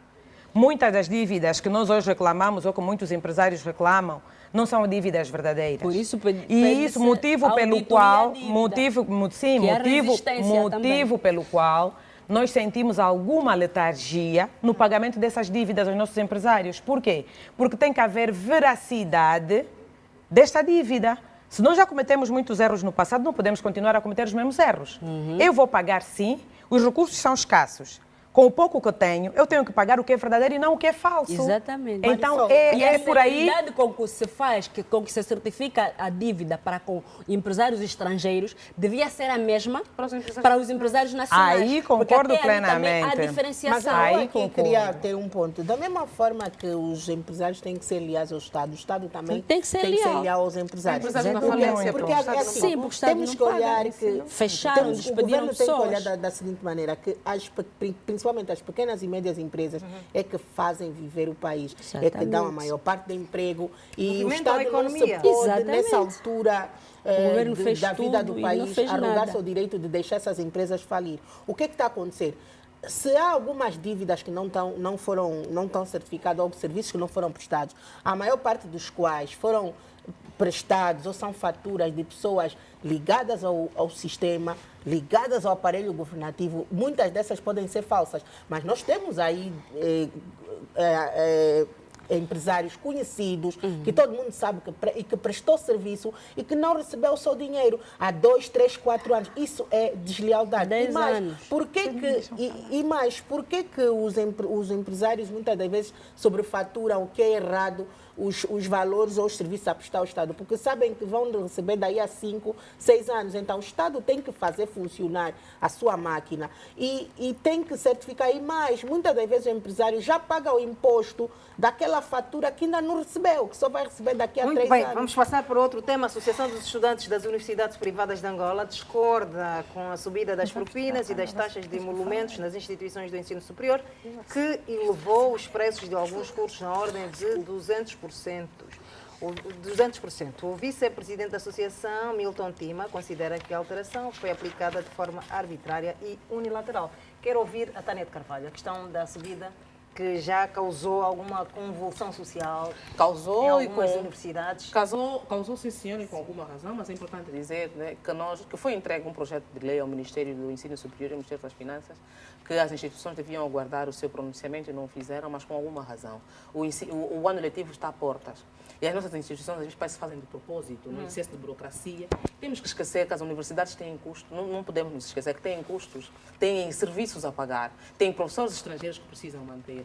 E o IVA e outros impostos também lhes são cobrados de forma igual que é cobrada, por exemplo, a uma empresa de cerveja. O que é que eu queria realçar aqui? Nós temos que prestar atenção a um fenômeno muito interessante. Quando há subida de propinas no ensino superior, a sociedade toda move-se, talvez porque a média etária da população que compõe Angola está nessa faixa, não é? Nessa faixa de ensino superior, entre os 14, 18, por ali. O ensino propriamente, a gente tem, o ensino superior é dos 18, 19, por aí, assim diz o nosso ensino, com base nos anos de coisa. Mas se repararmos, por exemplo, nos preços da creche, o ensino de base, não há esse alarido. Aí devia ser onde o ensino é obrigatório. Nós temos colégios a cobrarem mais dessas propinas, por exemplo, que a Piaget está a cobrar. Não estou aqui a ser a advogada do diabo. A subir mas na ordem dos 200%? Não, mas não é só subir por subir. Então? Porque o gestor das universidades privadas também é encarregado de educação, também é pai, também é cidadão. Não subiu de ânimo leve. Não subiu porque teve vontade. Houve um trabalho concertado. Houve um trabalho entre, por exemplo, a associação...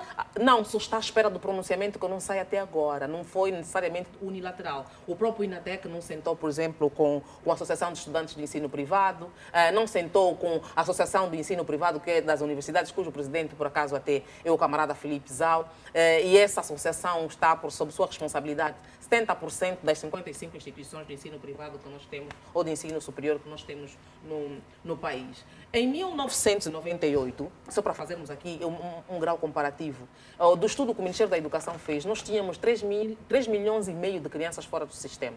De lá para cá, foi-se evidenciado vários esforços e tudo mais para nós conseguirmos resolver essa situação. Houve algum resultado, mas não satisfatório. A média seria um crescimento de 3 a 4% do PIB, ou do orçamento dedicado à educação para a resolução de determinadas situações. Nós não vemos. Nós nunca tivemos um OGE para a educação satisfatório. As metas e os planos internacionais que são ratificados não são cumpridos. Nós nunca tivemos um orçamento para a educação, um 15% mínimo, nunca tivemos.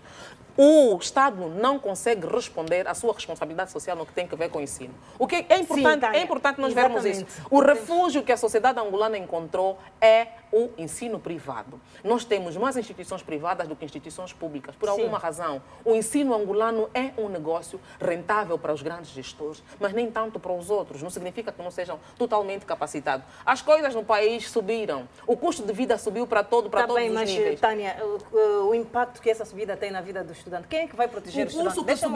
O curso que subiu a 200% é o curso de medicina, que realmente em toda a parte do mundo é mais caro. Mas e a negociação com a Associação por de exemplo, Estudantes... para passarem uma declaração, cobram 20 mil kwanzas. Achas isso? Porque o Estado deixa, porque o próprio Ministério do Ensino e da Educação te permite... Filha, quando eu digo que o ensino é um grande negócio, há brechas. As pessoas que têm as melhores escolas, as melhores universidades nesse país, estiveram a trabalhar na gestão do ensino em Angola. As melhores universidades públicas, o G4, como é considerado, que é a famosa UNIA, o UGS e as outras duas que me fogem agora aqui à cabeça, não é? A UPRA e tudo mais, vê quem são os gestores. Os nossos antigos ministros da Educação, hoje, são grandes empresários no setor da educação. Do nada, nós temos que fazer uma análise.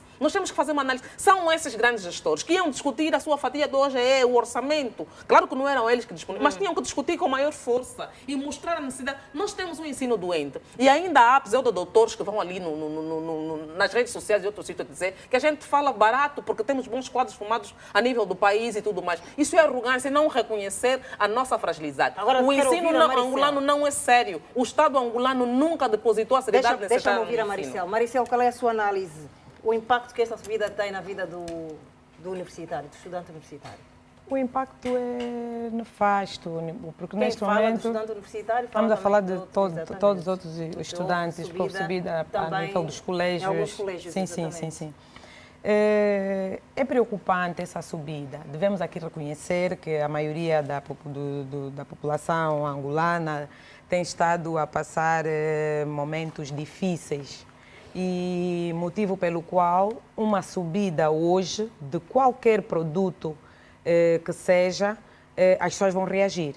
Principalmente quando... E reagir mal. Sim, mal e em partes tem a sua razão de ser, não é? Eu já tenho dificuldades e os preços vão subindo. Quer dizer, eu não tenho por que não reclamar. Agora, o que eu acho aqui, vejo aqui, houve falha ou falta de prestação das nossas instituições. Quando falo das nossas instituições, estou a falar da expansão do Ministério da Educação e a expansão do Ministério do Ensino Superior. Nós nunca devemos vir a reboque. Devemos sempre fazer o nosso trabalho com alguma antecedência. Vamos voltar ao assunto da CNE. Não tem, é por aí. Se a expansão fizesse o trabalho de fiscalização prévia, nós não chegaríamos a esses 200%, porque nem todas as instituições de ensino fizeram esta acréscimo, essa subida neste grau, nesta porcentagem. Estamos a falar principalmente do curso de medicina, que é caro. É caro em qualquer parte do mundo, sim senhora. É caro realmente, mas não justifica uma subida de 200%. Não. E até porque são instituições de direito angolano, nós temos que ver até que ponto essas subidas estão em consonância com a nossa lei. Podia-se dialogar antes desta subida? Eu penso que sim, até porque existem as próprias instituições de ensino, têm as associações de estudantes. Mas agora, Maricela, podiam, por exemplo, fazer o custo de vida em Angola justifica ou não esta subida? É assim, isso é uma questão que está intrinsecamente ligada a vários fatores. Que é aquilo que eu no início comecei a referenciar. A maior parte da população angolana está a vivenciar momentos difíceis. Momentos desses difíceis que estamos todos, ou muitos angolanos, também interessados em ultrapassar este mesmo momento. Falamos aqui da questão, por exemplo, do Ministério das Finanças, está preocupado, a ministra que disse que vai exercer o seu poder. Vai exercer o seu poder por quê?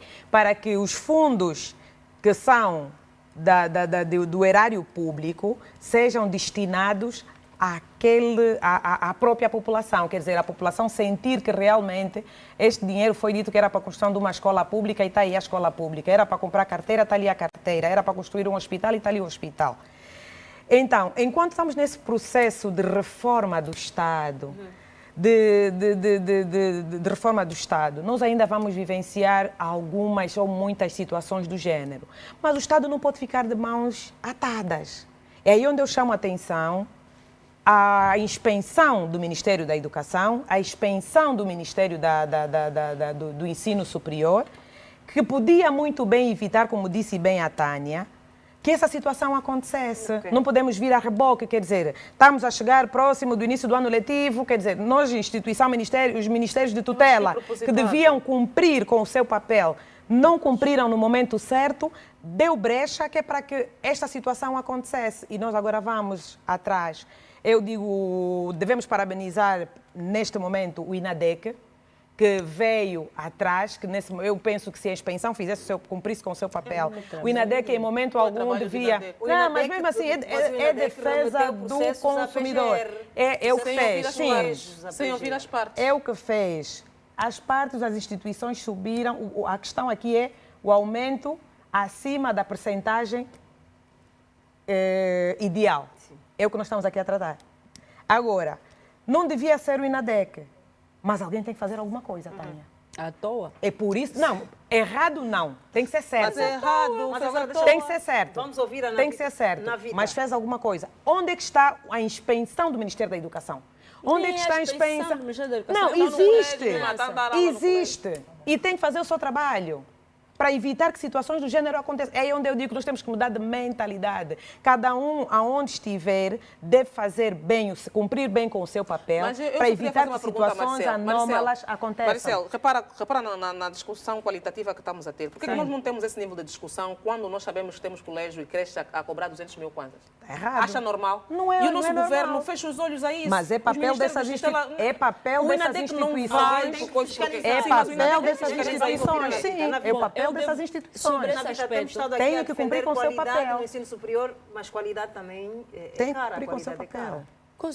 Tudo bem. Tudo bem. Algum investimento. Devo dizer que o setor da educação e da saúde, em todas as economias, é permissível que haja esta cooperação entre o setor público e o setor privado. Mas também o setor público nosso deixa-se muito a desejar, porque o setor público deveria investir mais na educação, com instituições fortes, cujo nível, a qualidade também, mesmo que entrem atores privados, tenhamos um nível elevado e a lei já, o decreto presidencial 17/16 é muito claro. A questão do ensino privado está sob o regime de preços vigiados, sim. Ok? O que é que o artigo 3º e 4º é muito claro sobre isso, sobre processo, né, preços vigiados e também em que situação em que os colégios ou as instituições privadas devem subir os preços, ok? Mas também, eu estou a dizer em que situações não se respeitou o decreto presidencial que já existe. Porque não houve avaliação, não houve classificação, sobretudo da estrutura de custos, penso que houve essa lacuna de trabalho e, sobretudo, o que está-se a passar aqui são falhas de regulamentação por parte do Executivo. Esta regulamentação que o próprio Ministério da Educação e Ensino Superior está à espera até hoje. Portanto, se não houver regulamentação dos preços do setor privado da educação, os colégios, as instituições vão inventar preços a seu belo prazer. E também é preciso consertar as entidades promotoras do ensino privado, o INADEC, as associações de estudantes, o Ministério das Finanças, que tem o Instituto de Preços e Concorrência, não é? E o Ministério do Ensino Superior. Falharam. Penso que este exercício devia ser feito o ano passado, por ali o segundo semestre. Pode-se corrigir para prever, este erro? Tem que se corrigir. Por quê? Porque se de um lado está-se a dizer que as instituições estão a justificar o aumento dos preços por causa da situação econômica, o Orçamento Geral do Estado assumiu uma taxa de inflação de 25%. Estamos a ver uma variação da taxa de câmbio do nosso Kwanza, mais ou menos aí em 36%. Portanto, essas reavaliações, as instituições de facto precisam, mas é preciso concertação, é preciso negociar, é preciso, como é que posso dizer, é preciso regulamentar essa questão. Okay. É o que faltou. Pelo que eu acredito que ainda vamos a tempo, porque as aulas começam em fevereiro. Sim. é preciso que se encontre um equilíbrio, sobretudo, entre o rendimento das famílias, porque a situação financeira é mesmo, econômica, é catastrófica mesmo. É preciso entender, as nossas famílias são, como é que posso dizer? São extensas. Tem 3, 4, 5 filhos. Cada filho a estudar medicina. E esta questão da medicina, eu vejo, por exemplo, o preço de 120 para a medicina. Que critérios de avaliação? É pela correção da inflação? Se fosse pela inflação, podia aumentar pelo menos 11 mil e tais. É pelo critério da taxa de câmbio, seriam uns 16 mil. 120 por quê? E estão a dizer, por exemplo, que nesta instituição nem sequer há laboratório. Portanto, você não tem... Se cobra a um preço para a qualidade, tem que criar laboratórios, tem que criar bibliotecas. E os estudantes têm que ser... Porque há uma exploração total do estudante. E o Ministério do Ensino Superior não se pronuncia. E a Tânia disse uma coisa muito importante. Os colégios, o segundo nível, as pessoas estão a pagar 190 mil quase, 200, 300 mil, 500 Quem é que deveria a um colégio. Quem é que está distraído? Tem que haver fiscalização, tem que haver regulamentação. Os pais não têm como fazer isso, mas tem que haver concertação. A cobrar 1 milhão de kwanzas. Porque os donos, a educação não pode ser só negócio, não pode ser. Você diz que não, vou me propor a parceiro do Estado para investir na educação ou na saúde, com qualidade, não é verdade? Mas não seja só o teu lucro. Os estudantes depois têm que pagar, até alguns que a inscrição é feita 2 vezes a confirmação, né? Paga 30 no primeiro trimestre, depois paga 20, 50 mil, inventam preço. É preciso fiscalização, é preciso que haja concertação. É verdade que a estrutura de custos... tem custos, dizer, a estrutura de custos das instituições difere muito. Energia, difere muito. Por isso é que a classificação e a avaliação é importante. E isto faz-se, um documento foi ao Ministério das Finanças. E o Ministério das Finanças, para fazer esse trabalho, o Ministério das Finanças, através do Instituto de Preços e Concorrência, simplesmente ainda não respondeu, porque também está a depender de um pronunciamento do Conselho de Ministros. Portanto, é só para dizer que o ano letivo vai começar. O penaliza os estudantes. O executivo tem que estar atento, tem que priorizar questões referentes à educação e à saúde. Vamos ouvir a Susana. Susana, quem ganha salário mínimo nacional pode sonhar em entrar para uma universidade privada? Nem pensar, porque quando estamos a falar de frequentar uma universidade, não é apenas pagar a propina. Há custos adicionais que têm a ver com o facto de se frequentar uma universidade.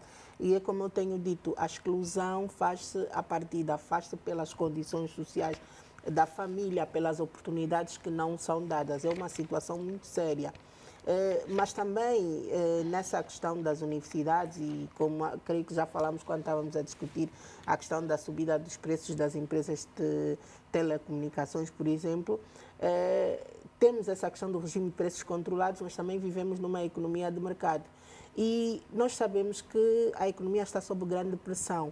E os custos que eventualmente as empresas tinham no passado duplicaram, também triplicaram. Então, concordo com a Tânia quando diz que é preciso que haja diálogo nesse sentido. É preciso que as partes sentem-se à mesa para perceber quais são os custos que as universidades estão a ter nessa altura e encontrar um ponto de equilíbrio. Se calhar não nessa porcentagem, mas também não podemos esperar, acreditar que as universidades vão continuar a cobrar o preço que cobravam há anos atrás com a estrutura de custos. E depois, uma outra questão que é preciso refletir, o Estado tem que apoiar. Há setores, por exemplo, como a comunicação social, a educação, que o Estado pode apoiar não só o setor público, como também o setor privado. Podem ser criados alguns projetos, ou podem ser criadas iniciativas que possam desafogar um pouco este setor e apoiar. E o mesmo tem acontecido, por exemplo, quando vamos para as compras e diz-se que os preços subiram por causa da especulação. Até agora nós não temos isso claro, não há estudos que o comprovem. A verdade é que os custos de importação estão cada vez mais altos. Muitas das vezes os empresários têm que adquirir divisas no mercado paralelo. Portanto, há uma série de fatores aqui que estão a estrangular o empresariado nacional. Eu quero muito que as propinas baixem o máximo possível, mas também não queremos que essas empresas possam falir. Portanto, é preciso que se encontre um ponto de equilíbrio. Ali é preciso ver, fazer um estudo. Quando dizem que é classificação da estrutura de custos, há, por exemplo, instituições que adquiriram, como é que posso dizer, foram a um banco, né? Empréstimos e tudo, para financiar esta atividade. Agora, há aqueles outros que, tal como estamos na luta dos especulatos, tiraram do erário público, não é verdade? Não estão a pagar dívida nenhuma, são os tais créditos mal parados, outros, e que é preciso distinguir essas instituições para que se compare quem é que realmente deve aumentar os preços, em que proporção e, sobretudo, negociação. Os estudantes que são esta parte, o alvo que geralmente que está a sofrer, tem que ser ouvido, as associações sentem a mesma mesa. E é uma questão que também a UPRA, Sim, uma das instituições está a justificar que está a cobrar assim porque vai construir um hospital. Eu não posso pagar algo que ainda não estou, porque ainda não estou a usufruir. Portanto, criem uma estratégia tal de construir tal hospital, mas não seja castigando desta forma os estudantes. Não estão ali ainda a usufruir deste serviço, eu não tenho que pagar adiantado. Estão a financiar. Eu não vou financiar. Vão ao banco Isso porque as financiar, por amor de Deus. permitem. O Ministério do Ensino Superior anda mudo nessas questões. Não, porque também há conflito de interesses, porque há muitos donos dessas universidades que são decisões de políticas públicas. Bom, vamos fechar este programa, o que nos vai castigar ao mesmo tempo, que já não nos permite. Temos de colocar ponto final a esta edição do Política no Feminino. Nós vamos voltar na próxima sexta-feira. Todos continuação de uma boa noite e um bom fim de semana.